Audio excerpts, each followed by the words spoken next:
ನಮಸ್ಕಾರ. ಇವತ್ತಿನ ವಿಶೇಷ ಕಾರ್ಯಕ್ರಮಕ್ಕೆ ಸ್ವಾಗತ ವೀಕ್ಷಕರೇ. ಬರಿದಾಗುತ್ತಿದೆಯೇ ಹಸಿರುಡಲು. ಇವತ್ತು ವಿಶ್ವ ಪರಿಸರ ದಿನ. ವಿಶ್ವದಾದ್ಯಂತ ಪರಿಸರ ದಿನವನ್ನು ಆಚರಣೆ ಮಾಡಲಾಗ್ತಾ ಇದೆ. ಬಹಳ ಮಹತ್ವದ ಸಂಗತಿ ಎಂದರೆ ಈ ಬಾರಿ ಭಾರತ ಈ ವಿಶ್ವದ ಪರಿಸರ ದಿನಕ್ಕೆ ಆತಿಥ್ಯವನ್ನು ಕೂಡ ವಹಿಸಿಕೊಂಡಿದೆ. ಹಾಗಾಗಿ ಭಾರತ ತನ್ನ ವಿಶಿಷ್ಟವಾದ ದೇಶಕ್ಕೂ ಮತ್ತು ವಿಶ್ವಕ್ಕೂ ತನ್ನ ಒಂದು ಥೀಮನ್ನು ಕೊಟ್ಟಿದೆ. ಅದು ಪ್ಲಾಸ್ಟಿಕ್ ನಿರ್ಮೂಲನೆ ಮಾಡಬೇಕಾದಂಥ ಅಗತ್ಯವನ್ನು ಒತ್ತಿ ಹೇಳಿರುವಂಥದ್ದು. ಬಹುಶಃ ಇವತ್ತಿನ ಸಂದರ್ಭದಲ್ಲಿ ಅದು ಅಗತ್ಯ. ಅದರ ಜೊತೆಗೆ ಇವತ್ತು ಒಂದೆಡೆಯಲ್ಲಿ ಕಾರ್ಯಕ್ರಮಗಳು ಹೆಚ್ಚುತ್ತಾ ಇವೆ, ಪರಿಸರದ ಬಗ್ಗಿನ ಜಾಗೃತಿಗಳು ಜಾಸ್ತಿ ಆಗ್ತಾ ಇವೆ, ಕಾರ್ಯಕ್ರಮಗಳು ಹೆಚ್ಚೆಚ್ಚು ಆಗ್ತಾ ಇವೆ. ಅದರ ಅರ್ಥ ಒಂದೆಡೆಯಲ್ಲಿ ನಮ್ಮ ಪರಿಸರ ಬರಿದಾಗ್ತಾ ಇದೆಯೇ ಅಂತ ಅನ್ನುವಂಥದ್ದು. ಇಲ್ಲಿ ಒಂದೆಡೆಯಲ್ಲಿ ಪರಿಸರವನ್ನು ಉಳಿಸಿ ಬೆಳೆಸುವ ಕಾರ್ಯಗಳು ಆಗ್ತಾ ಇದ್ರೆ, ಮತ್ತೊಂದೆಡೆಯಲ್ಲಿ ಅಷ್ಟೇ ನಾಗರಿಕರ ನಡುವೆ ಅಂತ ಕಾಳಜಿಯನ್ನ, ಜಾಗೃತಿಯನ್ನ, ಜವಾಬ್ದಾರಿಯನ್ನ ಹೆಚ್ಚಿಸಬೇಕಾದಂತ ಮತ್ತೆ ಅಗತ್ಯತೆಗಳು ಇವತ್ತು ಕಂಡು ಬರ್ತಾ ಇರುವಂಥದ್ದು. ಹಾಗಾಗಿ ಇವತ್ತಿನ ಈ ಸಂದೇಶವನ್ನ ನಮ್ಮಲ್ಲಿ ನಾವು ಆ ಜಾಗೃತಿಯನ್ನ, ಜವಾಬ್ದಾರಿಗಳನ್ನ ಬೆಳೆಸಿಕೊಳ್ಳಬೇಕಾಗಿದೆ ಅಂತ ಅನ್ನುವಂಥ ಒಂದು ಅಗತ್ಯವಾದಂಥ ಒಂದು ವಿಚಾರವನ್ನು ಹೇಳುವುದು ಕೂಡ ಆಗಿದೆ ಅಂತ ಅನ್ನೋದು ಬಹಳ ಮಹತ್ವದ್ದು. ಈ ಬಗೆಗೆ ನಮ್ಮ ಜೊತೆಗೆ ಚರ್ಚೆ ಮಾಡಲಿಕ್ಕಾಗಿ ವಲಯ ಅರಣ್ಯ ಅಧಿಕಾರಿಗಳು ಇದ್ದಾರೆ. ಕ್ಲಿಫರ್ಡ್ ಲೋಬೋ ಅವರು, ವಲಯ ಅರಣ್ಯ ಅಧಿಕಾರಿ, ಉಡುಪಿ. ಸರ್, ಕಾರ್ಯಕ್ರಮಕ್ಕೆ ಸ್ವಾಗತ. ನಮಸ್ಕಾರ. ಅದೇ ರೀತಿಯಲ್ಲಿ ಶ್ರೀಧರ್ ಪಿ ಅವರು, ವಲಯ ಅರಣ್ಯ ಅಧಿಕಾರಿಗಳು, ಮಂಗಳೂರು. ಶ್ರೀಧರ್ ಪಿ ಅವರಿಗೆ ಸ್ವಾಗತ ಸರ್. ನಮಸ್ತೆ. ಅದೇ ರೀತಿಯಲ್ಲಿ ಪರಿಸರವಾದಿಗಳು ಜೊತೆಗೆ ಸಹ್ಯಾದ್ರಿ ಸಂಚಯದ ಸಂಚಾಲಕರು ಆದಂತಹ ದಿನೇಶ್ ಹೊಳ್ಳ ಇದ್ದಾರೆ. ಕಾರ್ಯಕ್ರಮಕ್ಕೆ ಸ್ವಾಗತ ಸರ್. ಸರ್, ಇವತ್ತು ಪರಿಸರ ದಿನ, ವಿಶ್ವ ಪರಿಸರ ದಿನ, ಭಾರತ ಆತಿಥ್ಯ ವಹಿಸಿದೆ. ಏನು ಇದ್ರ ವಿಶೇಷ? ಈ ದಿವಸ ಸಾಮಾನ್ಯವಾಗಿ ನಾವು 1974 ವಿಶ್ವ ಪರಿಸರ ದಿನಾಚರಣೆ ಆಚರಣೆ ಮಾಡ್ತಾ ಇದ್ದೇವೆ. ಈ ವರ್ಷ ವಿಶ್ವ ಪರಿಸರ ದಿನ ಆಚರಣೆಯನ್ನ ನಮ್ಮ ದೇಶ ಆತಿಥ್ಯವನ್ನು ವಹಿಸಿದೆ.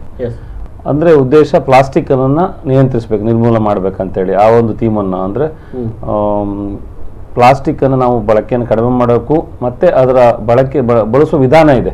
ಪ್ಲಾಸ್ಟಿಕ್ ಅನ್ನು ನಾವು ಅಂದ್ರೆ ಸಂಪೂರ್ಣವಾಗಿ ನಿಯಂತ್ರಣ ಮಾಡ್ಲಿಕ್ಕೆ ಸಾಧ್ಯ ಇಲ್ಲ. ಅಟ್ಲೀಸ್ಟ್ ಬಳಸಿದ ಪಾರ್ಕನ್ನು ರೀಸೈಕಲ್ ಹೇಗೆ ಮಾಡಬೇಕು, ಅದನ್ನು ಎಲ್ಲಂದ್ರಲ್ಲಿ ಹಾಕಿದ್ರೆ ಅದನ್ನು ಒಂದು ಕಡೆಯಲ್ಲಿ ನಾವು ಹೇಗೆ ಅದನ್ನ ಯುಟಿಲೈಸ್ ಮಾಡಬೇಕು ಅನ್ನೋದ್ರ ಬಗ್ಗೆ ಒಂದು ಜನರಿಗೆ ಅವೇರ್ನೆಸ್ ಕೊಡ್ಲಿಕ್ಕೋಸ್ಕರ ಈ ಒಂದು ಕಾರ್ಯಕ್ರಮವನ್ನು ಇವತ್ತು ದೇಶದಾದ್ಯಂತ ಭಾರತ ಸರ್ಕಾರದ ಅರಣ್ಯ, ಪರಿಸರ ಮತ್ತು ಹವಾಮಾನ ಬದಲಾವಣೆ ಇಲಾಖೆಯಿಂದ ಎಲ್ಲ ಒಂದು ಅರಣ್ಯ ಇಲಾಖೆ ಅಂತಲ್ಲ, ಪರಿಸರ ಇಲಾಖೆ, ಅರಣ್ಯ ಇಲಾಖೆ, ಜಿಲ್ಲಾಡಳಿತ, ಬೇರೆ ಬೇರೆ ಸಂಘ ಸಂಸ್ಥೆಗಳ ಮುಖಾಂತರ ಅದೊಂದು ಕಾರ್ಯಕ್ರಮವನ್ನು ಏರ್ಪಾಡು ಮಾಡಿ ಸರ್ಕಾರದ ಸುತ್ತೋಲೆ ಪ್ರಕಾರ ಎಲ್ಲ ಕಡೆಯಲ್ಲಿ ಇವತ್ತು ಒಂದು ಕಾರ್ಯಕ್ರಮವನ್ನು ಹಮ್ಮಿಕೊಂಡಿದ್ದಾರೆ. ಏನು ಮಹತ್ವ ಸರ್ ಇವತ್ತಿನ ಪರಿಸರ ದಿನದ? ಬಹಳ ಮಹತ್ವ ಏನು, ಮತ್ತು ಭಾರತಕ್ಕೆ ಆತಿಥ್ಯವನ್ನು ವಹಿಸುವಂಥ ಒಂದು ಈ ದಿನ ಬಂದಿರುವಂಥದ್ದು, ಅದು ಕೂಡ ಭಾರತ ಪ್ಲಾಸ್ಟಿಕ್ ಸಂದೇಶವನ್ನು, ಪ್ಲಾಸ್ಟಿಕ್ ನಿರ್ಮೂಲನೆ ಸಂದೇಶವನ್ನು ಜಗತ್ತಿಗೆ ಕೊಟ್ಟಿದೆ ಅಂತ ಏನಾಗಿದೆ ವಿಶ್ವದಾದ್ಯಂತ ಮುಂಚೆಯಿಂದಲೂ ಸುಮಾರು ಕಳೆದ 100 ವರ್ಷಗಳಲ್ಲಿ ಏನು ಪ್ಲಾಸ್ಟಿಕ್ ಉತ್ಪಾದನೆ ಆಗಿದೆ ಅದು ಕೇವಲ ಕಳೆದ 10 ವರ್ಷದಲ್ಲಿ ಉತ್ಪಾದನೆ ಆಗಿದೆ. ಉಪಯೋಗಿಸಿದಂಥ ಅಷ್ಟು ಪ್ಲಾಸ್ಟಿಕ್ಗಳು, ಅದು ಪ್ಲಾಸ್ಟಿಕ್ಸ್ ಬ್ಯಾಗ್ಸ್ ಇರ್ಬೋದು ಅಥವಾ ಬಾಟಲ್ಸ್ ಇರ್ಬೋದು, ಇಂಥದ್ದೆಲ್ಲ ಜಾಸ್ತಿಯಾಗಿ ಯೂಸ್ ಮಾಡಿ ನಿಮಗೆ ಹೆಚ್ಚಾಗಿ ಹೋಗ್ತಿರೋದೇ ಸಮುದ್ರಕ್ಕೆ. ಎಲ್ಲ ಸಮುದ್ರದಲ್ಲಿ ಇದೇ ಥರ ಮುಂದುವರೆದ್ರೆ ಸಮುದ್ರದಲ್ಲಿ ಏನು ಇರ್ತಾರಲ್ಲ ಮೀನುಗಳಿಗಿಂತ ಜಾಸ್ತಿ ಪ್ಲಾಸ್ಟಿಕ್ಗಳೇ ಆಗ್ಬೋದಂತ. ಸೊ ಆ ಒಂದು ಥೀಮಲ್ಲಿ ಈ ಸರಿ ವರ್ಷ ಒಂದೊಂದು ಥೀಮ್ ಇರ್ತದೆ. 72 ಇಂದ 74 ಏನು ಸ್ಟಾರ್ಟ್ ಆಯಿತು, UN ಸಂಯುಕ್ತ ಒಕ್ಕೂಟಗಳು ಏನು ಈ ವಿಶ್ವ ಪರಿಸರ ದಿನವನ್ನು ಜೂನ್ 5ರಿಂದ ಪ್ರಾರಂಭ ಮಾಡಿದ್ದು, ಆವಾಗಿಂದ ಒಂದೊಂದು ಥೀಮಲ್ಲಿ ವರ್ಷ ಮಾಡ್ತಾಯಿದ್ದೇವೆ. ಈ ವರ್ಷದ ನಿಜವಾಗ್ಲೂ ಏನು ನೀಡ್ ಆಫ್ ದ ಅವರ್ ಅಥವಾ ಏನಿದೆ ಆ ಒಂದು ಬಿಸಿಗೆ ತಟ್ಟಿದೆ, ಆ ಲೆಕ್ಕಕ್ಕೆ ಈ ಸರಿ ಪ್ಲಾಸ್ಟಿಕ್ಕಿನ ಇದು ಮಾಡಿದ್ದಾರೆ. ಅದಕ್ಕೆ ಬೀಟ್ ದ ಪ್ಲಾಸ್ಟಿಕ್ ಅಂತ ಹೆಸರು ಹೇಳಿ, ಅಥವಾ ಪ್ಲಾಸ್ಟಿಕ್ ಮಾಲಿನ್ಯ ಹಿಮ್ಮೆಟ್ಟಿಸಿ ಅಂತ ಹೇಳ್ಕೊಂಡು ಈ ಕಾರ್ಯಕ್ರಮ ವರ್ಲ್ಡ್ ವೈಡ್ ಮಾಡ್ತಾ ಇದ್ದಾರೆ. ಹಾಗೆ ಭಾರತಕ್ಕೆ ಈ ಬಾರಿ ಒಂದು ಸುಯೋಗ ನಮಗೆ ಸಿಕ್ಕಿದೆ. ಈ ಒಂದು ಇದನ್ನು ಆತಿಥ್ಯ ವಹಿಸಕ್ಕೆ ಭಾರತಕ್ಕೆ ಬಹಳಷ್ಟು ಆ ಒಂದು ಜಾಗೃತಿಯನ್ನು ವಹಿಸಬೇಕಂತ ಅಗತ್ಯತೆ ಕೂಡ ಇದೆ ಅಂತ ಅನ್ನುವಂಥದ್ದು. ಭಾರತಕ್ಕೆ ಅಗತ್ಯನೂ ಇದೆ, ಮತ್ತು ಅದನ್ನು ಒಂದು ನಮ್ಗೆ ಆತಿಥ್ಯ ಸಿಕ್ಕಿರೋದು ಒಂದು, ಅದನ್ನು ನಮಗೆ ಒಂದು ಏನಂತಾರಲ್ಲ ಒಂದು ಅಗತ್ಯತೆಯೂ ಇತ್ತು, ಒಂದು ಇವತ್ತಿಗೆ ಒಂದು ಆತಿಥ್ಯಕ್ಕೆ ವಹಿಸೋಕ್ಕೆ ಒಂದು ಅವಕಾಶನೂ ಸಿಕ್ಕಿದೆ. ಸೊ ಇದನ್ನು ಇಟ್ಕೊಂಡು ನಾವು ಆ ಕಾರ್ಯಕ್ರಮಗಳನ್ನು, ಯೋಜನೆಗಳನ್ನು ಸರಿಯಾಗಿ ಹಮ್ಮಿಕೊಬೋದು ಅಂತ ನನ್ನ ಒಂದು ಅನಿಸಿಕೆ. ದಿನೇಶ್ ಅವ್ರೆ, ಬಹಳ ಅನಿವಾರ್ಯತೆ ಪರಿಸ್ಥಿತಿಗೆ ಬಂದಿದ್ದೇವೆ. ಅಂದ್ರೆ ಪ್ಲಾಸ್ಟಿಕ್ ಬಗ್ಗೆನೇ ಈಗ ನೋಡೋಣ. ಇವತ್ತು ಥೀಮನ್ನು, ಇಡೀ ಭಾರತ ಥೀಮನ್ನು ಇಟ್ಟುಕೊಂಡಿದೆ. ಅಂದ್ರೆ ಭಾರತಕ್ಕೆ ಆ ಥೀಮ್ ಇಟ್ಕೊಂಡು ಭಾರತದ ಒಳಗೂ ಬಹಳ ಅಗತ್ಯ ಇದೆ ಅಂತ ಅನಿಸ್ತಾ ಇದೆ. ನೋಡಿ, ಒಂದು ಕಡೆಯಲ್ಲಿ ವಿಶ್ವ ಪರಿಸರ ದಿನಾಚರಣೆಯನ್ನು ಆಚರಿಸುವವರ ಸಂಖ್ಯೆ ಜಾಸ್ತಿ ಆಗಿದೆ, ಇದು ಒಳ್ಳೆ ವಿಚಾರ. ಆದರೆ ಎಲ್ಲೋ ಒಂದು ಕಡೆಯಲ್ಲಿ ಈ ಆಚರಣೆ ಬರೀ ಒಂದು ಜೂನ್ 5ಕ್ಕೆ ಮಾತ್ರ ಸೀಮಿತವಾಗಿತ್ತಿರ್ತದ ಅಂತ ಕಾಣ್ತಾ ಇರ್ತದೆ. ನೋಡಿ, ಸಂಘಟನೆಗಳು, ಶಾಲಾ ಕಾಲೇಜುಗಳು ಎಲ್ಲ ವಿಶ್ವ ಪರಿಸರ ದಿನಾಚರಣೆ ಅಷ್ಟು ಗಿಡ ನೆಡ್ತಾರೆ. ಆ ಗಿಡ ನೆಟ್ಟು ಮುಂದೆ ಇದರನ್ನು ಯಾವ ರೀತಿ ಲಾಲನೆ ಪೋಷಣೆ ಮಾಡಬೇಕು ಅಂತ ಹೇಳುವ ಜವಾಬ್ದಾರಿ ವಹಿಸಿಕೊಳ್ಳೋರು ಇವತ್ತು ಕಡಿಮೆ ಆಗ್ತಾ ಇದ್ದಾರೆ. ಆದ ಕಾರಣ ಆ ಸಂದರ್ಭಕ್ಕೆ ಮಾತ್ರ ಒಂದು ಗಿಡ ನೆಡುವುದು ಫ್ಯಾಷನ್ ಆಗಿ ಬಿಡ್ತಾ ಒಂದು ಕಡೆಯಲ್ಲಿ ಕಾಣ್ತಾ ಉಂಟು. ಇನ್ನೊಂದು ಕಡೆಯಲ್ಲಿ ನಮ್ಮ ಪ್ಲಾಸ್ಟಿಕ್ನ ಬಗ್ಗೆ ಮಂಗಳೂರು ನಗರದ ಹೇಳದಿದ್ರೆ ಮೊನ್ನೆ ಕೇವಲ 3 ಗಂಟೆಯಲ್ಲಿ ಮಂಗಳೂರು ಮುಳುಗಿತ್ತು ಮಳೆಯಲ್ಲಿ. 3 ಗಂಟೆಯ ಮಳೆಯಲ್ಲಿ ಮಂಗಳೂರು ಮುಳುಗಬೇಕಾದ್ರೆ ಇನ್ನು 3 ದಿನದ ಮಳೆಯಲ್ಲಿ ಮಂಗಳೂರಿನ ಪರಿಸ್ಥಿತಿ ಹೇಗಿರ್ಬೋದು? ನಾವು ಯಾವುದೋ ಒಂದು ಇಲಾಖೆ ಮೇಲೆ ದೋಷಾರೋಪಣೆ ಮಾಡೋದಲ್ಲ. ಮಂಗಳೂರಿನ ಜನತೆ ಇವತ್ತು ಪ್ಲಾಸ್ಟಿಕ್ನ ಬಗ್ಗೆ ಎಷ್ಟು ಜಾಗೃತರಾಗಿದ್ದಾರೆ. ನೀವು ಒಂದೊಂದು ಫ್ಲ್ಯಾಟ್ನ ನೋಡುವಾಗ ಬಹಳ ವೈಭವೀಕರಣವಾದ ಫ್ಲ್ಯಾಟ್ಗಳು, ಅತ್ಯದ್ಭುತವಾದ ಫ್ಲ್ಯಾಟ್ಗಳು, ನೀವು ಫ್ಲ್ಯಾಟ್ಗಳ ಹಿಂದುಗಡೆ ಹೋದಾಗ ಅವರ ಪ್ಲಾಸ್ಟಿಕ್ ತ್ಯಾಜ್ಯಗಳನ್ನು ಆ ನೀರು ಹರಿಯುವಂತಹ ಕಾಲುವೆಗಳಲ್ಲಿ ಎಷ್ಟು ಕಡೆಯಲ್ಲಿ ಬಿಟ್ಟಿದ್ದಾರೆ. ಈ ಎಲ್ಲ ಪ್ಲಾಸ್ಟಿಕ್ಗಳಿಂದಾಗಿ ಇವತ್ತು ಮೊನ್ನೆ ಮಂಗಳೂರು ಮುಳುಗಡೆ ಕಾರಣ. ನಾವು ಯಾವುದೋ ನೇಚರ್ನ ಮೇಲೆ ದೋಷಾರೋಪಣೆ ಮಾಡೋದಲ್ಲ, ಅಥವಾ ಯಾರ್ಯಾರೋ ನಾವು ಎಷ್ಟು ಇದರಲ್ಲಿ ಕಾಳಜಿ ವಹಿಸಿದ್ದೇವೆ. ನಾವು ಪ್ಲಾಸ್ಟಿಕ್ ಒಂದು ಕಡೆಯಲ್ಲಿ ಹೇಳ್ತಾ ಉಂಟು ಪ್ಲಾಸ್ಟಿಕ್ ಮುಕ್ತ ವಾತಾವರಣ ನಿರ್ಮಾಣ ಮಾಡೋಣ ಅಂತ, ಆದ್ರೆ ಎಲ್ಲಿ ಆಗಿದೆ? ಜನರು ಇದನ್ನ ಅರ್ಥ ಮಾಡಿಕೊಳ್ಬೇಕು. ನೋಡಿ, ಆಲ್ಟರ್ನೇಟಿವ್ ಪೇಪರ್ ಬ್ಯಾಗ್ ಬಂತು, ಬಟ್ಟೆ ಬ್ಯಾಗ್ ಬಂತು, ಆದ್ರೆ ಯಾರು ನಾವು ಪ್ಲಾಸ್ಟಿಕ್ ಅನ್ನೇ ಬಳಸು ಅಂತ ಹೇಳಿದ್ರೆ ಹಾಗಾದ್ರೆ ಪ್ಲಾಸ್ಟಿಕ್ ಮುಕ್ತ ವಾತಾವರಣ ಜನರಿಂದ ಆಗ್ಬೇಕು. ಜನರು ಎಚ್ಚರಿಕೊಳ್ಳದಿದ್ರೆ ನಾವು ಕೇವಲ ಮಳೆ ಬಂದ ಕೂಡಲೇ, ಮೊನ್ನೆ ಮಳೆಗೆ ಮೊದಲು ಬೈತಿದ್ದೆವು ನಮ್ಮ ಜನ, ಸೆಕೆ ಆಗುವಾಗ ಓಳೆ ಸಾಯ್ತು ನೀವು ಬರ್ಸ ಅಂತ ಹೇಳ್ತಿದ್ರು. ಅದೇ ಜನ ಮೊನ್ನೆ ಮಳೆ ಬಂದಾಗ ಬರ್ಸಾಗದಾನೆ ಸಂಕಟ. ನೋಡಿ, ಎಲ್ಲದಕ್ಕೂ ನಾವು ನೇಚರ್ ಮೇಲೆ ಇದು ಮಾಡೋದು ಅದು ನಮ್ಮ ದೊಡ್ಡ ಅಪರಾಧಿತನ ಅಂತ ಕಾಡ್ತಾ ಇದೆ. ನಾವು ನಮ್ಮಿಂದ ಆದ ಪ್ರಯತ್ನವನ್ನು ಮನೆಯಿಂದ ಮನದಿಂದ ಶಾಲಾ ಕಾಲೇಜುಗಳಿಂದ ಬರಬೇಕು. ಎಸ್ ಎಸ್ ಏನ್ ಹೇಳ್ತೀರಿ ಸರ್, ಜನರ ನಡುವೆ ಈ ಜಾಗೃತಿ ಬರಬೇಕಾದಂತ ಅಗತ್ಯ ಅಂದ್ರೆ ಈ ದಿನ ಏನೋ ನಾವು ಮಾಡ್ತೇವೆ ಆದ್ರೆ ಮತ್ತೆ ಅದನ್ನು ಮರೆಯುವಂತ ಒಂದು ಪರಿಸ್ಥಿತಿಗೆ ಬರ್ತೇವೆ. ಇಲ್ಲ, ಸರ್ಕಾರಿ ಇಲಾಖೆಗಳು, ನಾವು ಈಗ ಅರಣ್ಯ ಇಲಾಖೆ, ನಾವು ಒಂದು ವರ್ಷದಲ್ಲಿ ಒಂದು ಅರಣ್ಯ ಸಸಿ ಬೆಳೆಸ್ಬೇಕಂತ ಹೇಳಿದ್ರೆ ಇವತ್ತು ಬೀಜ ಹಾಕಿ ನಾಳೆ ಸಸಿ ಆಗುದಿಲ್ಲ. ದಿನೇಶ್ ಗೊತ್ತಿದೆ, ಒಂದು ವರ್ಷ ನಮ್ಮ ಸಸ್ಯಪಾನದಲ್ಲಿ ನಾವು ಗಿಡವನ್ನು ಬೆಳೆಸಿ ಲಕ್ಷಾಂತರ ಗಿಡವನ್ನು ಜನರಿಗೆ ಕೊಡ್ತೇವೆ, ಅವೇರ್ನೆಸ್ ಕೊಡ್ತೇವೆ. ನಾವು ಗಿಡ ಬೆಳೆಸಿ ಅವರಿಗೆ ನೆಡ್ಲಿಕ್ಕೆ ಅವೇರ್ನೆಸ್ ಕೊಟ್ಟು ನೆಟ್ಟಿರ್ತೇವೆ. ಪ್ರತಿಯೊಂದು ಗಿಡನು ಒಬ್ಬ ವಲಯ ಅರಣ್ಯಾಧಿಕಾರಿ ಒಂದು ತಾಲೂಕು ಇರ್ತದೆ, ಅಥವಾ ಅವನ ಅಂಡರ್ 10-20 ಜನ ಸಿಬ್ಬಂದಿಯಿಂದ ಮಾಡೋ ಕೆಲಸ ಅಲ್ಲ. ಜನರಲ್ಲಿ ಬದಲಾವಣೆ ಆಗ್ಬೇಕು. ಈ ಸಸಿಯನ್ನು ನಾನು ಬೆಳೆಸ್ಬೇಕು ಅಥವಾ ಪ್ಲಾಸ್ಟಿಕ್ ತ್ಯಾಜ್ಯವನ್ನು ನಾನು ನಿಯಂತ್ರಿಸಬೇಕು. ಈಗ ಅಂಗಡಿಗೆ ಹೋಗಿ ನಾನು ಪ್ಲಾಸ್ಟಿಕ್ ಪರ್ಚೇಸ್ ಮಾಡದೇ ಇದ್ರೆ ಪ್ಲಾಸ್ಟಿಕ್ ಎಲ್ಲಿ ಬರ್ತದೆ ಭೂಮಿಗೆ? ಕರೆಕ್ಟ್. ಪರ್ಚೇಸ್ ಮಾಡಬೇಕು. ಅವರು ಪರ್ಚೇಸ್ ಮಾಡೋದನ್ನ ನಿಲ್ಲಿಸ್ಬಿಟ್ರೆ ಅಂಗಡಿಯವನು ವ್ಯಾಪಾರ ಅದನ್ನ ತರೋದು ನಿಲ್ಲಿಸ್ತಾನೆ. ಹಾಗಾಗಿ ಒಟ್ಟಾರೆಯಾಗಿ ಜನರಲ್ಲಿ ಅವರ ಮನಸ್ಸಿನಲ್ಲಿ ಒಂದು ಗಿಡ ನೆಡುವಂಥದ್ದು, ಪರಿಸರದ ಬಗ್ಗೆ ಮತ್ತು ಪ್ಲಾಸ್ಟಿಕ್ ಇಂದ ಪರಿಸರಕ್ಕೆ ಆಗುವ ಒಂದು ಹಾನಿಯ ಬಗ್ಗೆ ಜನ ಅರಿತುಕೊಂಡಾಗ ಮಾತ್ರ ನಾವು ಈ ಒಂದು ಇದರ ಸಕ್ಸಸ್ ಅನ್ನು ಕಾಣಲಿಕ್ಕೆ. ಸರ್, ಏನ್ ಹೇಳ್ತೀರಿ? ಅಂದ್ರೆ ಜನರ ನಡುವೆ ಇದು ಜಾಗೃತಿ ಬರಬೇಕಾದ ಅಗತ್ಯ ಇದೆಯಾ? ಇಲಾಖೆಗಳ ಪಾತ್ರ ಏನು ಆಗುತ್ತೆ ಅಂತ ನೋಡಿ. ಕಳೆದ ವರ್ಷ ಏನಾಗಿತ್ತು, ಕಳೆದ ವರ್ಷ ನಿಮಗೆ ಗೊತ್ತಿದೆ, ಈ ಮಂಗಳೂರು ಮತ್ತು ಉಡುಪಿ ಈ ಜಿಲ್ಲೆಗಳು ನಿಮಗೆ ಸುಮಾರು 3500 mm ಅಂದರೆ 4000 mm ತನಕ ಮಿಲಿಮೀಟರ್ ತನಕ ಮಳೆ ಬರೋಂಥ ಸ್ಥಳಗಳು. ಇಲ್ಲಿ ಒಂದು ಮಳೆದು ಒಂದು ಅಥವಾ ನೀರಿನ ಒಂದು ಅಭಾವ ಬರ್ತದಂತ ಬಹುಶಃ ಮಂಗಳೂರಲ್ಲಿ ಯಾವತ್ತೂ ಯಾರೂ ಎಣಿಸಿರ್ಕಿರಲಿಲ್ಲ. ಕರೆಕ್ಟ್. ನಮ್ಮ ಅರಣ್ಯ ಇಲಾಖೆ ಕಳೆದ ವರ್ಷ ಥೀಮನ್ನು ಮಾಡಿತ್ತು, ನೀರಿಗಾಗಿ ಅರಣ್ಯ ಅಂತ. ಬರೀ ಅರಣ್ಯ ಬೆಳೆಸೋದಲ್ಲ, ನೀರಿಗಾಗಿ ಅರಣ್ಯ. ಬರಗಾಲ ಘೋಷಿತನೂ ಆಯ್ತು. ಈ 2 ತಾಲೂಕುಗಳೆಲ್ಲ ಬರಗಾಲ ಘೋಷಿತ. ನೀರನ್ನು ಹಿಡಿದು ಇಟ್ಕೊಳ್ಳೋಂಥ ಒಂದೇ ಒಂದು ಫ್ಯಾಕ್ಟ್ರಿ ಅಂತ ಏನಾದರೂ ಇದ್ರೆ ಅದು ಅರಣ್ಯಗಳು ಅಥವಾ ಮರಗಳು. ಎಷ್ಟು ಮಳೆಗಾಲ ನಮಗೆ ಇರೋದು ಕೇವಲ 3 ರಿಂದ 4 ತಿಂಗಳು ಮಳೆಗಾಲ. ಆಮೇಲೆ ನಂತರ ಮಳೆಗಾಲ ಇರಲ್ಲ, ಚಳಿಗಾಲ ಇರ್ತದೆ. ಈ ಮಳೆಗಾಲ ನೀರನ್ನು ಹಿಡಿದಿಟ್ಕೊಬೇಕಂತ ಹೇಳಿದ್ರೆ ಕೇವಲ ಮರಗಳಿಂದ ಮಾತ್ರ ಸಾಧ್ಯ. ಅದೊಂದು ಫ್ಯಾಕ್ಟ್ರಿ ಇದ್ದಂಗೆ. ಸೊ ಅದು ಒಂದು ಇದು ಏನಂತಾರಲ್ಲ, ಒಂದು ಅಗತ್ಯತೆ. ಇದಂತಲ್ಲ ನಮಗೆ. ಸೊ ಆ ಅಗತ್ಯತೆಯನ್ನು ಪೂರೈಸಬೇಕಂದ್ರೆ ನಮಗೆ ಅರಣ್ಯಗಳು ಬೇಕು, ಮರಗಳು ಬೇಕು. ಅದು ಕಾಡುಗಳು, ಅರಣ್ಯಗಳು, ಫಾರೆಸ್ಟ್ ಕಡೆ ಅಂದರೆ ಹೈ ಫಾರೆಸ್ಟ್ ಅಥವಾ ವೆಸ್ಟರ್ನ್ ಘಾಟ್ಸ್ ಕಡೆ ಹೋದರೆ, ಪಶ್ಚಿಮ ಘಟ್ಟಗಳ ಕಡೆ ಹೋದರೆ ಅದು ನೀರಿಗಾಗಿರ್ಬೋದು ಅಥವಾ ಬೇರೆ ವಾತಾವರಣಕ್ಕಿರ್ಬೋದು. ಅದೇ ಸಿಟಿಗೆ ಬಂದಾಗ ನಿಮಗೆ ಎಸ್ಥೆಟಿಕ್ ಬ್ಯೂಟಿ ಅಂತ ಆಗ್ಬೋದು, ಅಥವಾ ನಿಮಗೆ ಡಸ್ಟ್ ಪೊಲ್ಯೂಷನ್ ಅಂತ ಆಗ್ಬೋದು, ಅಥವಾ ನಾಯ್ಸ್ ಪೊಲ್ಯೂಷನ್ ಅಂತ ಆಗ್ಬೋದು, ಅಥವಾ ನಿಮಗೆ ಬರ್ಡ್ಸ್ಗೆ ಫುಡ್ಸ್ ಬೇರಿಂಗ್ ಅಂತ ಆಗ್ಬೋದು, ಅಥವಾ ಒಂದು ಎಸ್ಥೆಟಿಕ್ ಬ್ಯೂಟಿ, ಸಿಟಿಗೆ ಬ್ಯೂಟಿ ಅಂತ ಆಗ್ಬೋದು. ಸೊ ಇವೆಲ್ಲ ನಮಗೆ ಅಗತ್ಯ ಇರೋದ್ರಿಂದ ಇಲಾಖೆಗಳು ಮಾಡ್ತಾ ಇದ್ದಾವೆ.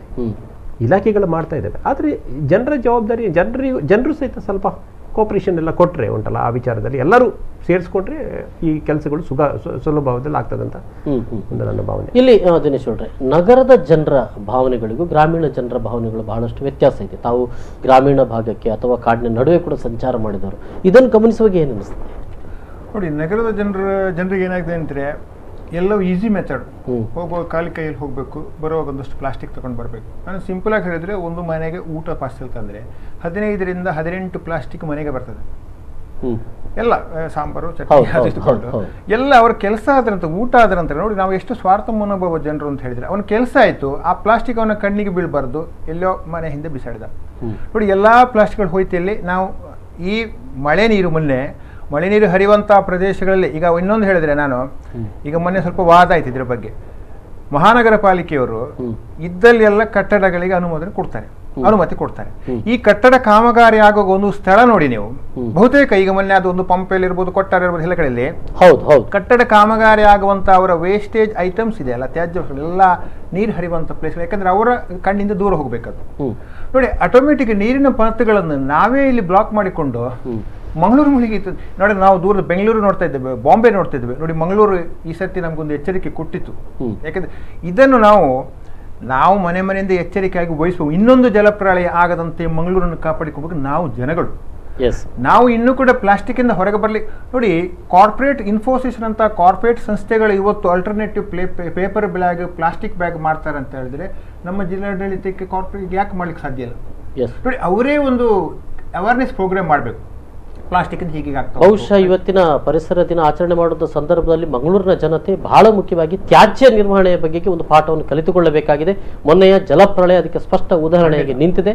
ಸೊ ಅದನ್ನ ಮನಗಾಣುವಂಥದ್ದು ಮತ್ತು ನಮ್ಮ ಜವಾಬ್ದಾರಿ ಅಂತ ತೆಗೆದುಕೊಳ್ಳಬೇಕಾದಂಥ ಸಂದರ್ಭ ಕೂಡ ಹೌದು ಅಂತ ಒಂದು ಸಣ್ಣ ಬ್ರೇಕ್ ತಗೊಳ್ತೇನೆ. ಬ್ರೇಕ್ ನಂತರ ಮತ್ತೆ ಒಂದಷ್ಟು ಮಾಹಿತಿ ಮತ್ತು ಒಂದು ಚರ್ಚೆಗಳನ್ನು ಇಲ್ಲಿ ಮುಂದುವರಿಸ್ತೇನೆ.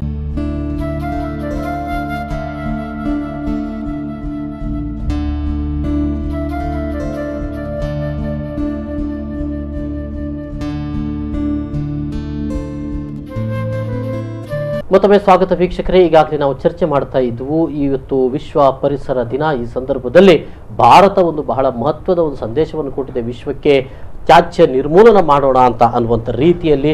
ಜೊತೆಗೆ ಅರಣ್ಯವನ್ನು ಉಳಿಸಿ ಬೆಳೆಸಬೇಕಾದಂಥ ಜವಾಬ್ದಾರಿ, ಆ ಜಾಗೃತಿಯನ್ನು ಬೆಳೆಸಬೇಕಂತ ಅಗತ್ಯತೆಗಳು ಇವತ್ತು ಇರುವಂಥದ್ದು.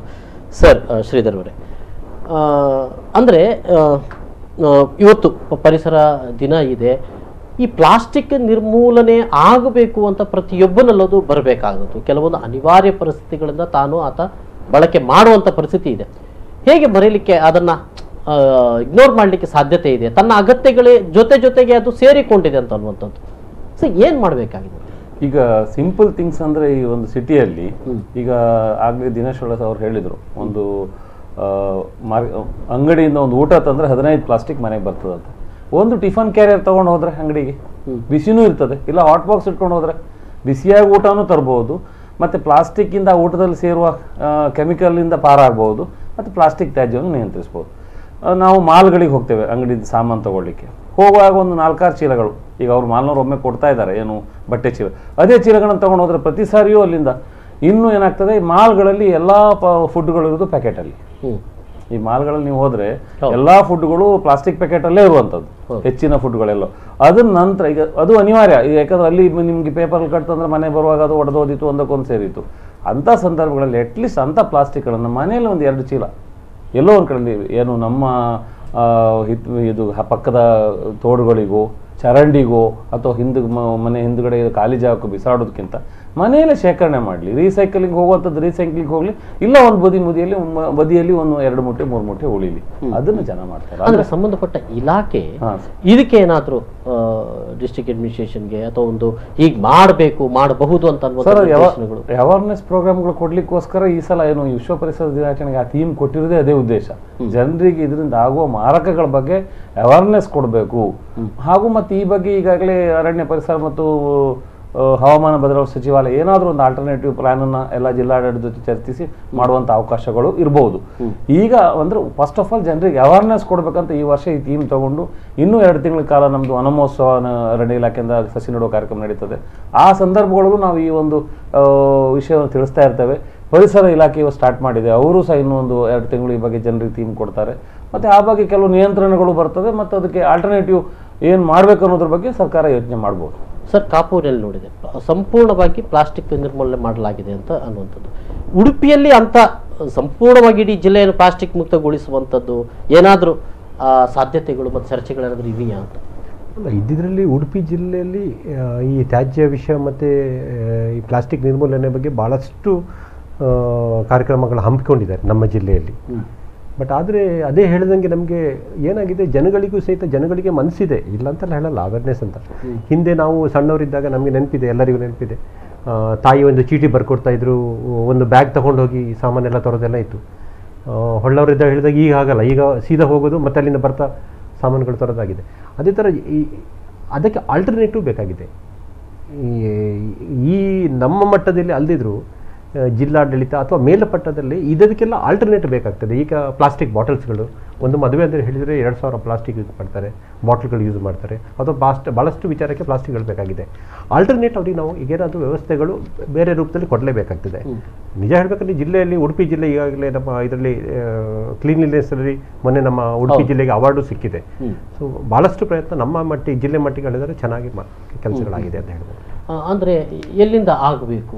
ಇಲಾಖೆಗಳು ಗಟ್ಟಿ ಮನಸ್ಸು ಮಾಡಬೇಕಾ ಅಥವಾ ಜನರು ಹೇಗೆ? ನನಗೆ ಅನಿವಾರ್ಯ ಪ್ಲಾಸ್ಟಿಕ್ ಬಾಟ್ಲ್ ಇದ್ರೆ ಮಾತ್ರ ನಾನು ನೀರು ಕುಡಿತೇನೆ, ಬೇರೆ ಯಾವುದ್ರಲ್ಲಿ ಕುಡಿತೇನೆ ಅಂತ ಅನ್ನೋದು ಪರಿಸ್ಥಿತಿ. ನೋಡಿ, ಇಲಾಖೆಗಳು ಕಾರ್ಯಕ್ರಮಗಳನ್ನು ಹಮ್ಮಿಕೊಳ್ಳೋದ್ರ ಜೊತೆಗೆ ನಮ್ಮಲ್ಲಿ ಹಲವಾರು ಸಂಘಟನೆಗಳಿವೆ. ರೋಟ್ರಿ, ಲಯನ್ಸು, ಇನ್ನು ಏನೇನೋ ಕಾರ್ಯಕ್ರಮಗಳು ಮಾಡ್ತಾರೆ, ಟೈಮ್ ವೇಸ್ಟ್ ಮಾಡ್ತಾರೆ. ನಾನು ಅವರ ವಾರದ ಒಂದು ಕಾರ್ಯಕ್ರಮದ, ತಿಂಗಳ ಒಂದು ಕಾರ್ಯಕ್ರಮದಲ್ಲಿ ಇಲಾಖೆಗಳು ಒಟ್ಟು ಸಹಭಾಗಿತ್ವದಲ್ಲಿ ಪ್ಲಾಸ್ಟಿಕ್ಗೆ ನಾವೇನು ಮಾಡ್ಬೋದು, ಒಂದೊಂದು ಸಂಘಟನೆಯಲ್ಲಿ ನೋಡಿ 50-100 ಜನ ಬದಲಾವಣೆ ಆದರೂ ಇಡೀ ಸಮಾಜದಲ್ಲಿ ಒಂದು ದೊಡ್ಡ ಕ್ರಾಂತಿ ಅದು. ಈಗ ನಾನು ಮಂಗಳೂರಿನ ಬಗ್ಗೆ ಹೇಳ್ತಿದ್ರೆ, ಸ್ವಚ್ಛತಾ ಅಭಿಯಾನದಲ್ಲಿ ಮಂಗಳೂರಲ್ಲಿ ಬಹಳ ದೊಡ್ಡ ರಾಮಕೃಷ್ಣ ಮಠದವರು 4 ವರ್ಷದಿಂದ ಮಾಡಬಹುದು ದೇಶದಲ್ಲಿ ದೊಡ್ಡ ಕ್ರಾಂತಿ ಅಂತ ಹೇಳ್ಬೋದು. ಆದರೆ ಏನು ಸರ್, ನಾವು ಅವರು ಕ್ಲೀನ್ ಮಾಡಿಕೊಂಡು ಬಂದು ಇನ್ನೊಂದು 2 ವಾರದಲ್ಲಿ ಜನ ಪ್ಲಾಸ್ಟಿಕ್ ಸಿಗ್ತಾರೆ. ನಾನು ಆರಂಭದಲ್ಲಿ ಅವರ ಕಾರ್ಯಕ್ರಮಕ್ಕೆ ಹೋಗಿದ್ದೆ. ಸ್ಟೇಟ್ ಬ್ಯಾಂಕಲ್ಲೆಲ್ಲ ಕ್ಲೀನ್ ಮಾಡ್ತಿದ್ದು 300 ಜನ ಕ್ಲೀನ್ ಮಾಡ್ತಾ ಇದ್ದಾರೆ. ಒಬ್ಬ ದೂರದಲ್ಲಿ ಕೂತ್ಕೊಂಡು ಇದೆಲ್ಲ ಆಗುವಂಥದ್ದು ನೋಡಿ. ಫಸ್ಟಿಗೆ ಅವನ ಮನಸ್ಸಿನ ಕಸವನ್ನು ತೆಗಿಬೇಕು. ಬೀದಿಯಲ್ಲಿ ಕಾಣುವ ಕಸಕ್ಕಿಂತ ಅವನ ಮನಸ್ಸಿನಲ್ಲಿ ಕಸ ಇದೆ, ಇದೆಲ್ಲ ಆಗುವಂಥದ್ದು, ಇದು ನಾಳೆ ಬಿಸಾಡೋದಿಲ್ವಾ? ಅರೆ, ಪ್ರತಿಯೊಬ್ಬನು ಬದಲಾಗಲಿಯಪ್ಪ, ಮನೆಯಿಂದ ಒಬ್ಬೊಬ್ಬರು ಬದಲಾಗಲಿ. ನೋಡಿ, ಕೆಲವು ಕಡೆಯಲ್ಲಿ ಇದು ಮನೆಯಿಂದೇ ಬರುವಂಥದ್ದು. ನಾನು ಗಮನಿಸಿದೆ. ಒಂದು ಕಡೆಯಲ್ಲಿ ತಂದೆ ಮಕ್ಕಳು ಎಲ್ಲ TV ನೋಡ್ತಾ ಇದ್ದಾರೆ, ಏನೋ ಸೀರಿಯಲ್ಲ ಎಂತ ಉಂಟು. ತಂದೆ ಏನೋ ತಿಂತಾ ಇದ್ದಾರೆ, ಕುರ್ಕುರೆ ಗಿರ್ಕುರೆ ತಿಂತಾ ಇದ್ದಾರೆ. ತಿಂದ ಅವನಿಗೆ ಅದು ಆ ಕಾರ್ಯಕ್ರಮ ಮುಖ್ಯ. ಅವನ್ನೆಲ್ಲ ತಿಂದ ಪ್ಲಾಸ್ಟಿಕ್ ರ್ಯಾಪರನ್ನು ಸೋಫಾದಡಿಗೆ ಹಾಕಿದ. ನೋಡಿ, ಅಲ್ಲಿ ಮಗು ಕಾಣ್ತಾ ಉಂಟು. ಮಗು ಏನು ಮಾಡ್ತಾ ಉಂಟು ಗೊತ್ತುಂಟ, ಮತ್ತೆ ಅದನ್ನೇ ಕಲಿತದೆ. ನಾವು ಪಣಂಬೂರು ಬೀಚಿನಲ್ಲಿ ಒಂದು ಅಭಿಯಾನ ಮಾಡಿದ್ದೇವೆ. ಹೇಗೆಂದರೆ, ನಮ್ಮ ಸ್ವರೂಪ ಅಧ್ಯಯನ ಕೇಂದ್ರದ ಮಕ್ಕಳಿಂದ ಬೀಚಲ್ಲಿ ಎಲ್ಲರೂ ಬಂದು ತಿಂತಾರೆ, ಅದು ಮಾಡ್ತಾರೆ. ಅಲ್ಲೆಲ್ಲ ಡಸ್ಟ್ಬಿನ್ ಇಟ್ಟಿದ್ದಾರೆ, ಅದು ಕಾಣೋದಿಲ್ಲ ಅವರಿಗೆ. ಯಾರೊಬ್ಬ ತಿಂದು ಅವನ ಸ್ಪ್ರೈಟ್ ಬಾಟ್ಲೆ, ಕೋಕೋ-ಕೋಲಾ ಬಾಟ್ಲೆ ಬಿಸಾಡಿದ್ನ, ಮಕ್ಕಳೆಲ್ಲ ಓಡುದು ಹುಚ್ಚ ಹುಚ್ಚ ಹುಚ್ಚ ಹುಚ್ಚ ಹುಚ್ಚ ಅಂತ ಅವ ಓಡಿ ಹೋಗ್ತಾನ. ಅವನಿಗೆ ಅಂದ್ರೆ ಸೇಮ್ ಆಗ್ತದೆ ಎಲ್ಲರಿಗೆ. ಕೆಲವರ ಬಾಟ್ಲಿ ತಕೊಂಡು ಓಡ್ತಾರೆ, ಕೆಲವರು ಏನು ಇವಾಗ ಕೇಳ್ತಾರೆ. ಮಕ್ಕಳು ಹೇಳ್ತಾರೆ, ಅಂಕಲ್ ಪ್ಲೀಸ್ ತಗೊಂಡು ಹೋಗಿ ಹೇಳುವಾಗ ಅವನು ಬದಲಾವಣೆ ಆಗ್ತಾರೆ. ಬಟ್ ಕೆಲವು ಕಡೆಯಲ್ಲಿ ಈ ರೀತಿ ಬದಲಾವಣೆ ಆಗಬೇಕು. ಮೊನ್ನೆ ನಮ್ಮ ಪಶ್ಚಿಮ ಘಟ್ಟಕ್ಕೆ ನಾನು ಚಾರಣ ಹೋದಾಗ ಒಂದು ಕಡೆಯಲ್ಲಿ ಒಂದು ದನ ಸತ್ತೋಯ್ತು. ಪೋಸ್ಟ್ ಮಾರ್ಟಮ್ ನೋಡಿದ್ರು, ಹೊಟ್ಟೆಯಲ್ಲಿ 6.5 kg ಪ್ಲಾಸ್ಟಿಕ್ಕು, 2 ಚಪ್ಪಲಿ, 1 ಸ್ಕ್ರೂ. ಇದು ಯಾರು ಕೊಟ್ಟೋದು ಹೇಳ್ರೆ, ಪಶ್ಚಿಮ ಘಟ್ಟಕ್ಕೆ ಚಾರಣ ಅಂತ ಬೆನ್ನಿಗೆ ಡುಬ್ಬ ಹಾಕೊಂಡು ಹೋಗ್ತಾರಲ್ಲ, ಇದು ಅವರ ಕೊಡುಗೆ. ಇವರಿಗೆ ಹೊತ್ಕೊಂಡು ಹೋಗ್ಲಿಕ್ಕೆ ಅದು ವೆಯ್ಟ್ ಆಗುದಿಲ್ಲ. ಬರುವಾಗ ಖಾಲಿ ಪ್ಲಾಸ್ಟಿಕ್ ತಗೊಂಡು ವೆಯ್ಟ್ ಆಗ್ತದೆ, ಬಿಸಾಡಿ ಬರ್ತಾರೆ. ಚಾರ್ಮಾಡಿ ಘಾಟಿಯಲ್ಲಿ ಹೋಗ್ತಾರೆ, ಶಿರಾಡಿ ಘಾಟಿಯಲ್ಲಿ ಹೋಗ್ತಾರೆ, ಸೀನರಿ ಅಂತೇಳಿ ಸೆಲ್ಫಿ ಫೋಟೋ ತೆಗಿತಾರೆ, ತಿಂದ ಪ್ಲಾಸ್ಟಿಕ್ ಅನ್ನು ಕಣಿವೆಗೆ ಬಿಸಾಡಿ. ಆ ಕಾಳಜಿಯನ್ನು ಇಟ್ಕೊಂಡು ಬರೋದಿಲ್ಲ ಹೋಗ್ತಾರೆ. ನೋಡಿ, ಶಾಲೆಯಿಂದ, ಪೋಷಕರಿಂದ, ಶಿಕ್ಷಕರಿಂದ, ಮನೆಯಿಂದ ಈ ಬದಲಾವಣೆ ಆಗ್ಬೇಕು. ನಾನ್ಯಾಕೆ ಮಾಡಬೇಕು, ನಮ್ಮಿಂದ ಆಗುವಂತದ್ದಂತ ಈ ಕಸ ಹೋದ್ರೆ ನಮ್ಮ ಇಡೀ ದೇಶ ಸ್ವಚ್ಛ ಆಗ್ಬೋದು. Yes sir. ಸರ್, ಈ ಮರಗಳಿಗೆ ಈ ಪ್ಲಾಸ್ಟಿಕ್ನಿಂದ ತುಂಬಾ ತೊಂದರೆಗಳಾಗ್ತವೆ. ಏನು ಅದರ ಜೈವಿಕವಾದಂಥ ಅದರ ಬೆಳವಣಿಗೆಗೆ ಏನು ಸಮಸ್ಯೆಗಳು? ಅಲ್ಲ, ಮಂಗಳೂರು ಪಟ್ಟಣಕ್ಕೆ ಸಂಬಂಧಪಟ್ಟ ಹಾಗೆ ನಾವೀಗ ಇವತ್ತು ನಾನು ಒಂದು 5-6 ಕಡೆಯಲ್ಲಿ ಗುಂಡಿ ತೆಗೆಸುವಾಗ ಮೊದಲು 1 ಅಡಿ ಪದರ ಮಾತ್ರ ಮಣ್ಣಿರುವುದು, ಬಾಕಿ ಸಿಕ್ಕಿದ್ದು ಪ್ಲಾಸ್ಟಿಕ್ಕೇ. ನಮಗೆ ಎಲ್ಲಿ ನೋಡಿದ್ರು ಪ್ಲಾಸ್ಟಿಕ್. ಈ ಥರದ ಪ್ಲಾಸ್ಟಿಕ್ ಲೇಯರ್ ಇದ್ದು ನಾವೀಗ ಒಂದು ಸಸಿ ನೆಟ್ಟು ಬರ್ತೇವೆ, ಅವಾಗ 1 ವರ್ಷ ಆಗುವಾಗ 1 ಅಡಿ ಬೇರೆ ಹೋಗ್ತದೆ. 2ನೇ ವರ್ಷಕ್ಕೆ ಅದು ರೂಟ್ ಕೊಯ್ಲಾಕ್ಸ್ ಆಯ್ತದೆ. ಅಡಿಗಡೆ ಹೋಗ್ಲಿಕ್ಕೆ ಪ್ಲಾಸ್ಟಿಕ್ 50 ವರ್ಷ ಆದರೂ ಅಲ್ಲಿ ಭೂಮಿಯಲ್ಲಿ 50 ಅಲ್ಲ 100 ವರ್ಷ ಆದರೂ ಅದರ ಲೇಯರ್ ಅಲ್ಲಿ ಇದಾಗುವುದಿಲ್ಲ, ಕರಗುವುದಿಲ್ಲ. ಹಾಗಾಗಿ ಏನಾಗ್ತದೆ, ಗಿಡ ಅದರ ಬೇರುಗಳು ಹೋಗ್ಲಿಕ್ಕೆ ಅದು ಜಾಗ ಮಾಡಿಕೊಡು. ಹೌದು, ಮಂಗಳೂರು ಲ್ಯಾಂಡ್ ಅಂದ್ರೆ ಇಲ್ಲಿಯ ಜಾಗ ಹೇಗಿದೆ ಅಂದ್ರೆ ಗುಡ್ಡಗಾಡು. ಇದು ಒಂದು ಸಮತಟ್ಟಾದ ಪ್ರದೇಶ ಅಲ್ಲ. ಒಂದು ಗುಡ್ಡ, ಒಂದ್ ಕಡೆ ಗುಡ್ಡ ಕಡೆದು ಒಂದ್ ಕಡೆ ಲೆವೆಲ್ ಮಾಡುವಾಗ ಮೇಲ್ಗಡೆ ಲೇಯರ್ಸ್ ಅಲ್ಲೆಲ್ಲ ಪ್ಲಾಸ್ಟಿಕ್ ಇರುವುದು. ಈಗ ಒಂದು ಫ್ಲಾಟ್ ತೆಗೆದು ಇನ್ನೊಂದು ಫ್ಲಾಟ್ ಕಟ್ಟುವಾಗ, ಅಥವಾ ಒಂದು ರಸ್ತೆ ಮಾಡುವಾಗ, ಒಂದು ಚರಂಡಿ ಮಾಡುವಾಗ, ಅಥವಾ ಒಂದು ಕಾಂಕ್ರೀಟ್ ರೋಡ್ ಮಾಡುವಾಗ ಎಲ್ಲ ಕಡೆಯಲ್ಲೂ ಅದೇ ಥರ ಇರುವುದರಿಂದ ಇಲ್ಲಿ ಹೆಚ್ಚಿನ ಕಡೆಗಳಲ್ಲಿ ನಾನು ಇವತ್ತು ಬೆಳಿಗ್ಗೆ ಈಗ ನಾನು ಇಲ್ಲಿ ನಿಮ್ಮ ಮಾಂಡವಿ ಮೋಟರ್ಸ್ ಎದುರುಗಡೆ ಒಂದು ಗಿಡ ನೆಡ್ಲಿಕ್ಕೆ ಗುಂಡಿ ತೋಡಿದ್ರು. ಅವರು 1/2 ಅಡಿ ಗುಂಡಿ ತೋಡಿಟ್ಟಿದ್ರು. ನಾನು ಅದನ್ನು ಚೆಕ್ ಮಾಡಿ ನೋಡೋ ಕಂಪ್ಲೀಟ್ ಅಡಿಗಡೆ ಪ್ಲಾಸ್ಟಿಕ್. ಮತ್ತೆ ಓಪನ್ ಮಾಡಿಸಿ ನೆಟ್ಟಿದ್ದೇವೆ, ಅದು ಬದುಕ್ತದೋ ಇಲ್ಲೋ ನೋಡಬೇಕು. ಅಂದ್ರೆ ಎಲ್ಲಿ ನೋಡಿದ್ರು ಭೂಮಿಯೊಳಗೆ ಪ್ಲಾಸ್ಟಿಕ್ ಅನ್ನು ಹಾಕಿ ಅದ್ರ ಮೇಲೆ 1 ಅಡಿ ಮಣ್ಣು ಹಾಕಿದ್ರೆ ಮುಗೀತು, ಅಡಿ ಹೋಯ್ತಲ್ಲ. ಮತ್ತೆ ಜನರಿಗೆ ಅದು ಮೇಲ್ಗಡೆ ಮಣ್ಣಿದೆ ಪ್ಲಾಸ್ಟಿಕ್ ಮುಗೀತಂತ. ಆದ್ರೆ ಆ ಪ್ಲಾಸ್ಟಿಕ್ 100 ವರ್ಷ. ಈ ಕಾರಣದಿಂದ ನಮಗೆ ದೊಡ್ಡ ಮರಗಳನ್ನು ಬೆಳೆಸಲಿಕ್ಕೆ ಸಾಧ್ಯ ಇಲ್ಲ. ಮೇಲ್ಗಡೆ ಎಲೆಕ್ಟ್ರಿಕ್ ಲೈನ್, ಕೆಳಗಡೆ ಪ್ಲಾಸ್ಟಿಕ್, ಮೇಲ್ಗಡೆ ಎಲೆಕ್ಟ್ರಿಕ್ ಲೈನ್. ಗಿಡ ಎಲ್ಲಿ ಬೆಳೀತದೆ? ಕರೆಕ್ಟ್. ಅಂದ್ರೆ ರಸ್ತೆ ಬದಿಗಳಲ್ಲಿ ಇಲ್ಲ, ಸಾಧ್ಯನೇ ಇಲ್ಲ. ಈ ಮಂಗಳೂರಲ್ಲಿ ಎಲೆಕ್ಟ್ರಿಕ್ ಲೈನ್ ನಾವು ಅದನ್ನ ಕೇಬಲ್ ಮಾಡ್ಕೊಳ್ಳದೆ ಇದ್ರೆ ನಮ್ಗೆ ಇಲ್ಲಿ ಯಾವ ಗಿಡ ಬೆಳೆಸಿದ್ರು ನಾವು ಮತ್ತೆ KB ಅವರು ಜಗಳಾಡ್ಲಿಕ್ಕೆ ಅಷ್ಟೇ ಅವಕಾಶ ಆಗ್ತದೆ. ನಾವು ಗಿಡ ನೆಡ್ತೇವೆ, 3 ವರ್ಷ ದೊಡ್ಡದಾಗುವ ಅವ್ರು ಕಡಿತಾರೆ, ಅವರ ಸಮಸ್ಯೆ. ಆಮೇಲೆ ಇನ್ನೊಂದು ನಮ್ಮ ಇದು ಜಾಹೀರಾತುಗಳು. ಇವತ್ತು ಬೇರೆ ಕಂಟ್ರಿಗಳಲ್ಲೆಲ್ಲ ನಾವು ಫೇಸ್ಬುಕ್, ವಾಟ್ಸಪ್ ಅಂತ ತುಂಬಾ ಉಪಯೋಗಿಸ್ತೇವೆ. ನಮಗೆ ಗೂಗಲಲ್ಲಿ ಸರ್ಚ್ ಮಾಡಿದ್ರೆ ಈ ಶೋರೂಮ್ ಇಂತಲ್ಲಿದೆ ಅಂತ ನ್ಯಾವಿಗೇಷನ್ ಸಿಗುವಾಗ ನಮ್ಮ ಮತ್ತೆ ಶೋರೂಮ್ ಬೋರ್ಡ್ ಹಾಕಿ ಮತ್ತೆ ಅಡ್ವರ್ಟೈಸ್ಮೆಂಟ್ ಹಾಕ್ಬೇಕು, ಬೋರ್ಡ್ ಹಾಕಬೇಕು. ನಾವು ಇಷ್ಟು ಮುಂದುವರೆದ ದೇಶ ಆಗಿದ್ದೇವಲ್ಲ. ಕರೆಕ್ಟ್. ಹಾಗಿರುವಾಗ ನಮ್ಮ ಪ್ರತಿ ಒಂದು ಶೋರೂಮ್ ಇದು ಅವನು ಶೋರೂಮ್ ಸಿಗೋಕ್ಕಿಂತ 1.5 ಕಿಲೋಮೀಟರ್ ಹಿಂದಿಂದ ಬೋರ್ಡ್ಗಳು, ಇಲ್ಲಿ ಶೋರೂಮ್ ಇದೆ ಅಂತ, ಇಲ್ಲಿ ಅಂಗಡಿ ಇದೆ ಅಂತ. ಗೂಗಲ್ ಸಿಗ್ತದಲ್ಲ. ಹಿಂದಿನ ಜನರಿಗೆ ನಮಗೆ ಗೂಗಲ್ ಉಪಯೋಗಿಸ್ಲಿಕ್ಕೆ ಬರ್ತಿರ್ಲಿಲ್ಲ ಅಥವಾ ನಮ್ಗೆ ನ್ಯಾವಿಗೇಷನ್ ಇರಲಿಲ್ಲ. ಇವತ್ತು ಅಂತ ನಾವು ಟೆಕ್ನಾಲಜಿಲಿ ಅಷ್ಟು ಮುಂದುವರೆದ್ವಿ ಅಂತ ಹೇಳು ನಮ್ಮ ಈ ಒಂದು ನಮಗೆ ಅಂದ್ರೆ ಏನು ನಮ್ಮ ಎದುರುಗಡೆ ದೊಡ್ಡ ಅಂಗಡಿಯ ಬೋರ್ಡು, ಅದಕ್ಕೆ ಲೈಟು, ಇವೆಲ್ಲ ನಮ್ಗೊಂದು ಫ್ಯಾಷನ್ ಆಗ್ಬಿಟ್ಟಿದೆ. ಹಾಗಾಗಿ ಇದು ನಮ್ಗೆ ಇವೆಲ್ಲವೂ ಪರಿಸರಕ್ಕೆ ಮಾರಕ. ಇನ್ನಷ್ಟು ಮಾಹಿತಿಗಳು ತೆಗೆದುಕೊಳ್ಳೋಣ. ಸಣ್ಣ ಬ್ರೇಕ್ನ ಬಳಿಕ ಮತ್ತೆ ಈ ಕಾರ್ಯಕ್ರಮ ಮುಂದೆ.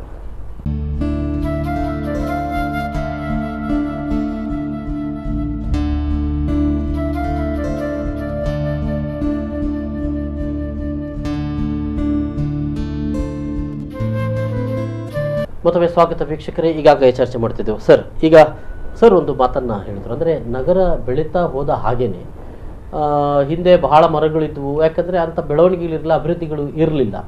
ಈ ಸಂದರ್ಭದಲ್ಲಿ ಇಲ್ಲಿ ಮರಗಳ ಅಗತ್ಯತೆ ಇದೆ. ಒಂದೆಡೆ ವಿಪರೀತವಾದಂಥ ಸೆಕೆ, ಮತ್ತೊಂದೆಡೆ ಪರಿಸರ ರಕ್ಷಣದ ಜವಾಬ್ದಾರಿ ಕೂಡ ಇರುವಂಥದ್ದು. ಹಾಗಾದರೆ ಹೇಗೆ ಇಲ್ಲಿ ಮರ ಬೇಕು, ಆದರೆ ಒಂದೆಡೆಯಲ್ಲಿ ವಿದ್ಯುತ್ ಕಂಬಗಳು ಅಥವಾ ವಿದ್ಯುತ್ ತಂತಿಗಳಿಂದ ತಾಗಿ ಅದು ಇದಾಗ್ತದೆ, ಅದನ್ನು ಕಡಿಬೇಕಾದಂಥ ಪರಿಸ್ಥಿತಿ ಬರ್ತದೆ. ಮತ್ತೊಂದೆಡೆಯಲ್ಲಿ ಅಡಿಯಲ್ಲಿ ಪ್ಲಾಸ್ಟಿಕ್ ಕೂಡ ಇದೆ. ಹೇಗೆ ಆಗಿದ್ರೆ ಪರಿಸರವನ್ನು ನಗರದ ಪ್ರದೇಶಗಳಲ್ಲಿ ಉಳಿಸಬೇಕಂತ ಜವಾಬ್ದಾರಿಯನ್ನು ವಹಿಸಿಕೊಳ್ಳಿ ಸಾಧ್ಯತೆ ಇದೆ ಅಂತ? ಡೆವಲಪ್ಮೆಂಟ್ ಏನಿದೆ ಅದು part and parcel of life ಆಗೋಗ್ಬಿಟ್ಟಿದೆ. ಈಗ ನಮಗೆ ಮುಂದೆ ಹೋಗಲೇಬೇಕಾಗಿದೆ. ಅದನ್ನೇನು ಯಾವುದೇ ಕಾರಣಕ್ಕೂ ಡೆವಲಪ್ಮೆಂಟ್ಗಳನ್ನು ನಾವು ನಿಲ್ಸೋಕ್ಕಾಗಲ್ಲ, ಅಥವಾ ಅದು ಮುಂದೆ ಹೋಗ್ತದೆ. ಎರಡು ಬಹಳ ಮುಖ್ಯವಾದ ವಿಚಾರಗಳಿದೆ ಇಲ್ಲಿ. ಡೆವಲಪ್ಮೆಂಟಿಗೋಸ್ಕರ ನಾವು ಏನು ಇದು ಮರ ಕಡಿಲೇಬೇಕಾಗ್ತದೆ ಅಥವಾ ಏನು ನಮ್ಮ ಡೆವಲಪ್ಮೆಂಟಿಗೋಸ್ಕರ ಹಿಂದಿಂದನೂ ಹೋಗಿದೆ. ಅದು ಅಷ್ಟೇ ಪ್ರಮಾಣದಲ್ಲಿ ಅದು ಅದಕ್ಕೆ ಎಷ್ಟು ಪ್ರಮಾಣ ಬೇಕಾಗ್ತದೆ, 1 ಗಿಡಕ್ಕೆ 5 ಗಿಡನೋ ಅಥವಾ 1 ಗಿಡಕ್ಕೆ 10 ಗಿಡ, ಆ ಪ್ರಮಾಣದಲ್ಲಿ ನಾವು ಗಿಡಗಳನ್ನು ಎಲ್ಲ ಒಂದು ಕಡೆ ನೆಡಲೇಬೇಕಾಗ್ತದೆ. ನೆಟ್ಟ ಗಿಡಗಳು ಭಾಳ ದಿನ ಏನು ತಗೊಳ್ಳಲ್ಲ, ಕೆಲವರು 5-6 ವರ್ಷದಲ್ಲಿ ದೊಡ್ಡದು ಆಗ್ಬಿಡ್ತದೆ ಇಲ್ಲಿಯ ವಾತಾವರಣಕ್ಕೆ. ಒಂದು ಅಲ್ಲಿಗೆ ನಿಮ್ಗೆ ಹೆಚ್ಚು ಕಮ್ಮಿ ಕಾಂಪೆನ್ಸೇಟ್ ಆಗ್ತದೆ. ಸೊ ಆ ಪ್ರಮಾಣಗಳನ್ನು ನಾವು ಮೇಂಟೈನ್ ಮಾಡಲೇಬೇಕಾಗುತ್ತೆ. ಎರಡನೇದು ಮುಖ್ಯ ವಿಷಯ ಅಂತ ಹೇಳಿದರೆ, ಶಾಲೆ ಮಕ್ಕಳುಗಳಲ್ಲಿ ಈ ಪರಿಸರದ ಬಗ್ಗೆ, ಅಂದರೆ ಈ ಪ್ಲಾಸ್ಟಿಕ್ಗಳ ಬಗ್ಗೆ ಅಥವಾ ನಿಮ್ಮ ಒಂದು ಚಾಕ್ಲೇಟ್ದೇ ಇದಿರ್ಬೋದು, ಏನು ರ್ಯಾಪರ್ ಇರ್ಬೋದು, ಆ ಮಕ್ಕಳುಗಳು ಆ ರ್ಯಾಪರ್ಗಳನ್ನು ಅವ್ರು ಚಾಕ್ಲೇಟ್ ತಿಂದರು ಅಂತ ಹೇಳಿದರೆ ಬಿಸಾಕೋದಲ್ಲ ಅಥವಾ ಗಲೀಜು ಮಾಡೋದಲ್ಲ. ಅದನ್ನು ಶಾಲೆ ಲೆವೆಲಲ್ಲೇ ತಿಳಿಸಿದರೆ ಅಟ್ಲೀಸ್ಟ್ ಈ ಜನ್ರೇಷನ್ ಅಲ್ದಿದ್ರು ನೆಕ್ಸ್ಟ್ ಜನ್ರೇಷನ್ ನೀವು ಇಂಥದನ್ನು ಒಳ್ಳೆ ಇದನ್ನು ಪರಿಣಾಮ ಒಂದು ಉತ್ತರ ನೋಡ್ಬೋದು ಅಂತ ನನ್ನ ಒಂದು ಅನಿಸಿಕೆ. ನನ್ನ ತ್ಯಾಜ್ಯವನ್ನು ನಾನೇ ಅದಕ್ಕೆ ಉತ್ತರ ಹುಡುಕ್ಬೇಕು. ಹೌದು, ಅದನ್ನು ಎಲ್ಲಾದ್ರೂ ಹೋಗಿ ಅದು ಡಸ್ಟ್ಬಿನ್ನಿಗೆ ರೀಚ್ ಆಗಬೇಕು. ಅದು ಮನೆಗಾದ್ರೂ ತರಲಿ, ಅವ್ರು ಬ್ಯಾಗಲ್ಲಿ ಹಾಕೊಂಡು ಮನೇಲಿ ಅದು ತೊಗೊಂಬರಲಿ, ಅಥವಾ ಅಲ್ಲಿ ಶಾಲೆಯಲ್ಲಿ ಡಸ್ಟ್ಬಿನ್ ಇದೆ ಶಾಲೆ ಡಸ್ಟ್ಬಿನ್ನಿಗೆ ಹಾಕಲಿ, ಅಥವಾ ಪೇರೆಂಟ್ಸ್ ಜೊತೆ ಎಲ್ಲ ತಿರುಗಾಡಕ್ಕೆ ಹೋಗ್ತಾರೆ, ಆ ಡಸ್ಟ್ಬಿನ್ ಆ ರ್ಯಾಪರ್ಗಳನ್ನು ಅದು ಏನಿದೆ ಗಲೀಜುಗಳನ್ನೆಲ್ಲ ಒಂದು ಸಣ್ಣ ಇದಕ್ಕೆ ಹಾಕೊಂಡು ಮನೆಗೆ ತಂದು ಆ ಮನೆ ಡಸ್ಟ್ಬಿನ್ನಿಗೆ ಹಾಕಿ, ಆ ಡಸ್ಟ್ಬಿನ್ನಿಂದ ಪುನಃ ನಮ್ಮ ಎಲ್ಲಿ ತ್ಯಾಜ್ಯಕ್ಕೆ ನಮಗೆ ಏನು ವೆಹಿಕಲ್ಸ್ ಬರ್ತವೆ ಅಲ್ಲಿಗೆ ರೀಚ್ ಆಗಬೇಕು. ಇದು ನಮಗೆ part and parcel of life ಆಗಲೇಬೇಕು ನಮಗೆ. ಇದು ಶಾಲೆ ಮಟ್ಟದಲ್ಲಿ ಮತ್ತು ಮನೆ ಹಂತದಲ್ಲಿ ಪೇರೆಂಟ್ಸ್ಗಳು ಅಥವಾ ಮನೆಗೆ ಪೇರೆಂಟ್ಸ್ ಎಷ್ಟಾಗ್ತದೆ ಅಷ್ಟು ಹೇಳಬೇಕು, ಆದರೆ ಶಾಲೆಯಲ್ಲಿ ಇದು ಬಹಳ ಮುಖ್ಯ. ಸರ್, ಒಂದು ಪ್ರಸ್ತಾಪವನ್ನು ಅವರು ದಿನೇಶ್ ಹೊಳ್ರು ಮಾಡಿದ ಹಾಗೆ, ಕೇವಲ ಒಂದು ಸೆಲ್ಫಿಗೋಸ್ಕರ ನಾವು ಗಿಡ ನೆಟ್ಟು ಅಲ್ಲಿ ಬಿಟ್ಟು ಬಿಡ್ತೇವೆ, ಆದರೆ ಪೋಷಣೆ ಮಾಡಬೇಕಂದ್ರೆ ಜವಾಬ್ದಾರಿ ಇರ್ತದೆ ಅಂತ. ಯಾರು ಮಾಡಬೇಕಾದದ್ದು? ಈಗ ಖಾಸಗಿಯಾಗಿ ಕೆಲವು ವ್ಯಕ್ತಿಗಳು ಮಾಡುವಂಥದ್ದನ್ನು ಕೂಡ ಬಹುಶಃ ಒಬ್ಬರು ವ್ಯಕ್ತಿಯಾಗಿ ಅವರು ಎಷ್ಟು ಸಮಯ ಮಾಡಲಿಕ್ಕೆ ಸಾಧ್ಯ ಆಗ್ತದೆ?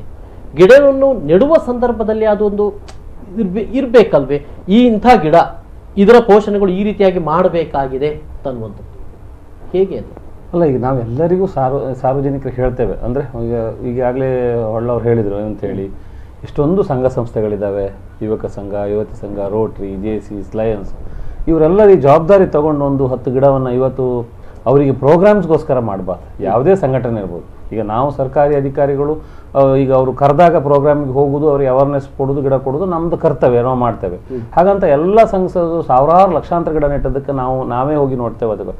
ಅದನ್ನು ಅಲ್ಲಿ ಯಾರಾದರೂ ಅದನ್ನು ನಾಶಪಡಿಸಿದರೆ ಅಥವಾ ಅದನ್ನು ಸರಿಯಾಗಿ ನೋಡ್ಕೊಳ್ಳೋದಕ್ಕೆ ತೊಂದರೆ ಕೊಟ್ಟರೆ ನಮ್ಗೆ ತಿಳಿಸಿದಾಗ ಕಾನೂನಾತ್ಮಕವಾಗಿ ನಾವು ಅದನ್ನು ಪರಿಹರಿಸ್ತೀವಿ. ರಸ್ತೆ ಬದಿಗಳಲ್ಲಿ ಹೌದು, ರಸ್ತೆ ಬದಿಯಲ್ಲಿ ಈಗ ಒಂದೊಂದು ಜಾತಿಯ ಗಿಡವನ್ನು ನೆಡ್ತಾರೆ.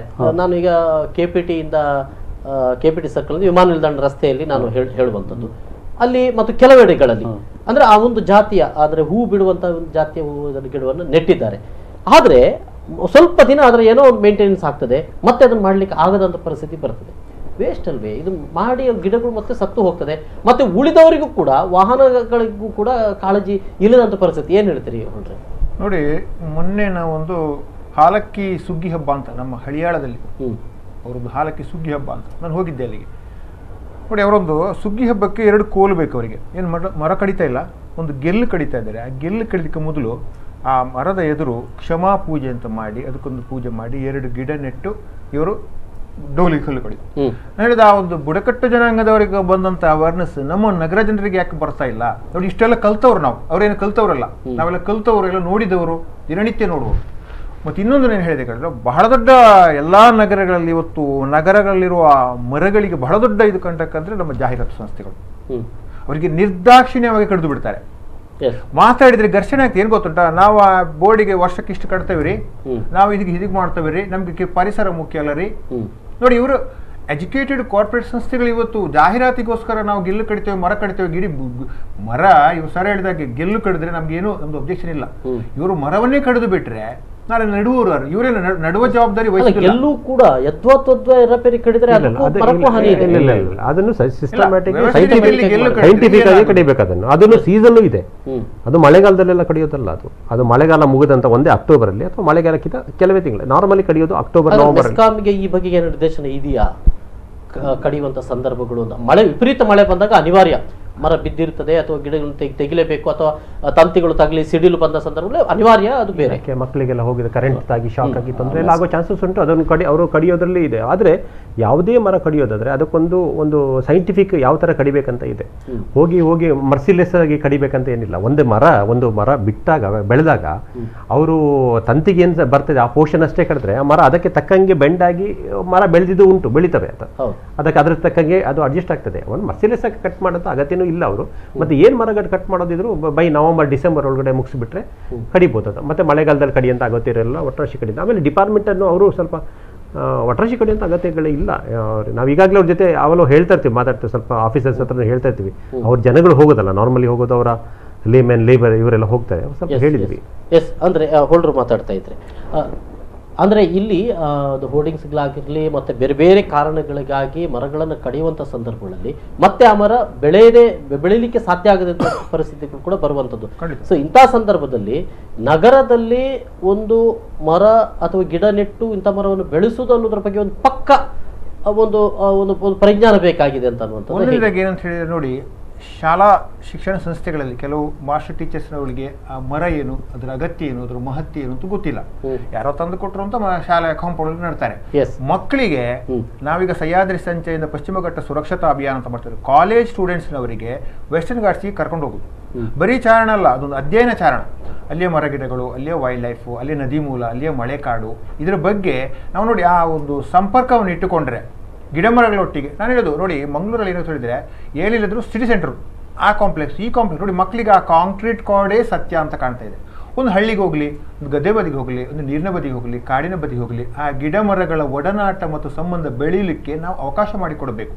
ಈಗ ನಾವು ಪಶ್ಚಿಮ ಘಟ್ಟ ಸ್ವಚ್ಛತಾ ಅಭಿಯಾನ, ಪಶ್ಚಿಮ ಘಟ್ಟ ಸ್ವಚ್ಛತಾ ಅಭಿಯಾನ ಮಾಡಿ ಲೋಡ್ ಕಸ ತಂದೆವು ಪಶ್ಚಿಮ ಘಟ್ಟದಿಂದ. ಕೆಲಸ ಏನಾಗ್ತಾ ಇದ್ರೆ ನಾವು ಮಾಡೋ ಅಭಿಯಾನಗಳು ಕೆಲವು ಸತಿ ಇಲಾಖೆಯಲ್ಲಿ ಕೂಡ ಸ್ವಚ್ಛತಾ ಅಭಿಯಾನ ಅಂತ ಮಾಡಿ ಪಶ್ಚಿಮ ಘಟ್ಟ ಸ್ವಚ್ಛತಾ ಅಭಿಯಾನ ಯಾಕೆ ಮಾಡಿದ್ದೇವೆ ಅಂತ ಹೇಳಿದ್ರೆ, ಬೆಳದಿಂಗಳ ಚಾರಣ ಹೋದ್ವಿ ಒಂದು ಬೆಟ್ಟಕ್ಕೆ. ಒಂದು ಕಡವೆ ಓಡಿ ಹೋಯ್ತು ನಾವು ಇರುವಲ್ಲಿಂದ. ಅದು ಓಡಿ ಹೋದ್ರೆಲ್ಲ ರಕ್ತ. ಇಮಿಡಿಯೇಟ್ ನಾವು ವ್ಯಾಲಿಗೆ ಬಂದು ನೋಡುವಾಗ ಯಾರೋ ಬಿಯರ್ ಬಾಟ್ಲಿ ಇಟ್ಟಿದ್ದಾರೆ, ಆ ಗೊರಸಿಗೆ ಈ ಬಾಟ್ಲಿ ಚುಚ್ಚಿದೆ ನೋಡಿ, ಬ್ಲೀಡ್ ಆಗ್ತಾ ಉಂಟು. ಈ ಸಂದರ್ಭದಲ್ಲಿ ನಾವು ಇದನ್ನು ಕಣ್ಣಾರೆ ಕಂಡು ಒಂದು ಕಡವೆಯ ರೋದನಕ್ಕೆ ನಾವು 24 ವರ್ಷದಿಂದ ಚಾರಣ ಹೋಗಿ ಅದನ್ನು ಸುಮ್ಮನಿರೋದಕ್ಕಿಂತ ನಾವು ಆ ಕಡವೆಯ ರೋದನಕ್ಕೆ ನಾವೇ ಸ್ಪಂದಿಸಿ ಪಶ್ಚಿಮ ಘಟ್ಟ ಸ್ವಚ್ಛತಾ ಅಭಿಯಾನ ಅಂತ ಮಾಡಿದೆವು. ನೋಡಿ, ನಾಡು ಬಿಡಿ, ಕಾಡಲ್ಲಿ ಹೋಗಿ ಪ್ಲಾಸ್ಟಿಕ್ ಎಸೆಯವರಿದ್ದಾರೆ. ಕಾಡಲ್ಲಿ ಈಗ ನಾಡಲ್ಲಿ ಹಿಡಿದು ಕಾಡಿಗೆ ಪ್ಲಾಸ್ಟಿಕ್ ಎಸೆಗಂತ ಇವರು ಹೋಗ್ತಾರಂತ ಕಾಣ್ತಾ ಉಂಟು ನಂಗೆ, ಹರಕೆ ತೀರಿಸಿದ್ದಾರೆ ಅಂತೇಳಿ. ಅದಕ್ಕೆ ನಾವೀಗ ಕಾಡು ಏನು, ಅದರ ಮಹತ್ವ ಏನು, ಅಲ್ಲಿ ಏನು ಅದರ ಸಂಬಂಧ, ಮಳೆ ಕಾಡು ಆ ನದಿ ಮೂಲ ಹೇಗೆ ಇರ್ತದೆ ಅಂತೇಳಿ ಮಕ್ಕಳನ್ನು ಕರ್ಕೊಂಡೋಗಿ ಈ ಥರ ಒಂದು ವರ್ಷಕ್ಕೆ 15 ಕಾಲೇಜ್ ಸ್ಟೂಡೆಂಟ್ಸನ್ನು ನಾವು ಈ ಅಭಿಯಾನದ ಮೂಲಕ ಕರ್ಕೊಂಡು ಹೋಗ್ತೇವೆ. ನೋಡಿ, ಈ ಥರ ಶಾಲಾ ಕಾಲೇಜುಗಳಿಂದ ಬರಬೇಕು. ಈ ಪರಿಸರ ಏನು, ಈ ಗಿಡ ಮರಗಳೇನು, ಇದರ ಮಹತ್ವ ಏನು, ಇದರ ಬಗ್ಗೆ ನಮ್ಮಲ್ಲಿ ಎಲ್ಲಿಯೂ ಟೀಚಿಂಗ್ ಮಾಡುವ. ಎಸ್ ಹೊರಡ್ರೆ ಈ ಬಗೆಗೆ ನಾನು ಒಂದಷ್ಟು ಮಾಹಿತಿಗಳನ್ನು ಪಡೆದುಕೊಳ್ಬೇಕು. ಒಂದು ಸಣ್ಣ ಬ್ರೇಕ್ನ ಬಳಿಕ ಮತ್ತೆ ಚರ್ಚೆ ಮುಂದುವರಿತದೆ.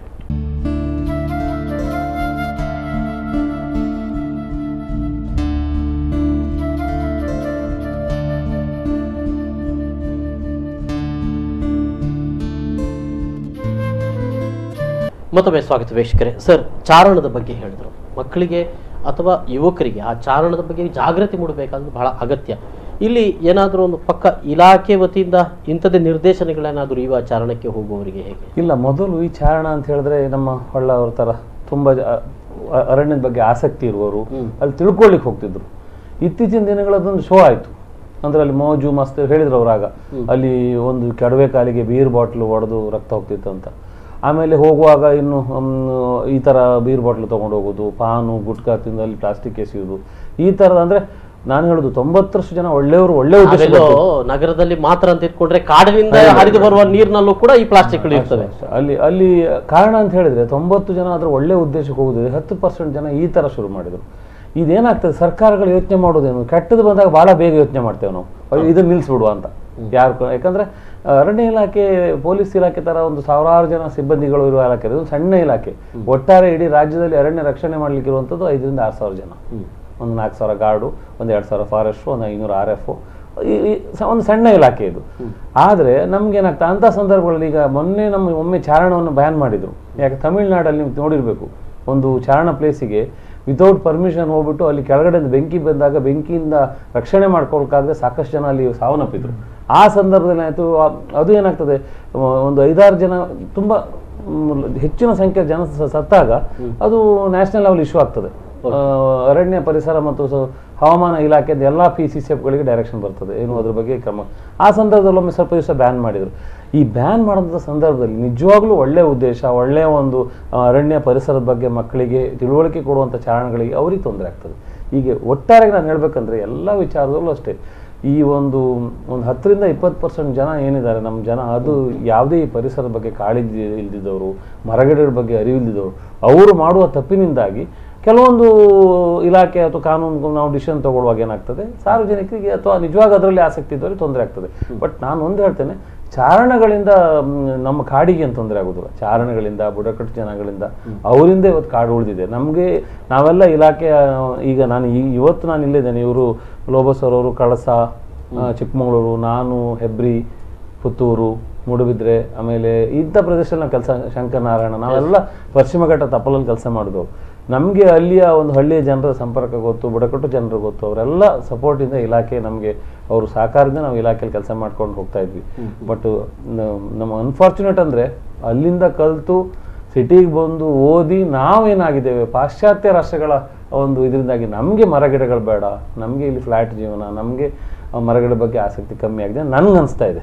ನಾನು ಬೆಂಗಳೂರಿಗೆ ಬಂದು 2 ವರ್ಷ ಇಲ್ಲಿಯ ಒಂದು ಜನರ ನಾನು ಕರೆಕ್ಟ್ ಸರ್. ಈಗ ಮರಗಿಡಗಳನ್ನು ಬೆಳೆಸುವುದರ ಬಗೆಗೆ ಒಂದಷ್ಟು ಈಗ ಏನು ಕಾರ್ಯಕ್ರಮಗಳನ್ನು ಈಗ ಇಲಾಖೆ ಹಾಕಿಕೊಂಡಿದೆ, ಇವುಗಳನ್ನು ಬಹಳ ಇಂಥದೇ ಮರಗಳು ಇಂಥಲ್ಲೇ ಬೆಳಿಬೇಕು ಮತ್ತು ಈ ರೀತಿಯ ಬೆಳೆಸಬೇಕು ಅಂತನ್ನುವಂಥ ಏನಾದರೂ ಈಗಿನ ವಿದ್ಯಾರ್ಥಿಗಳಿಗೆ ನೆಕ್ಸ್ಟ್ ಜನ್ರೇಷನ್ ಕೊಡುವಂಥ ರೀತಿಯಲ್ಲಿ ಇಲಾಖೆ ಕೆಲಸ ಮಾಡ್ತಾ ಇದೆಯಾ ಹೇಗೆ ಅಂತ?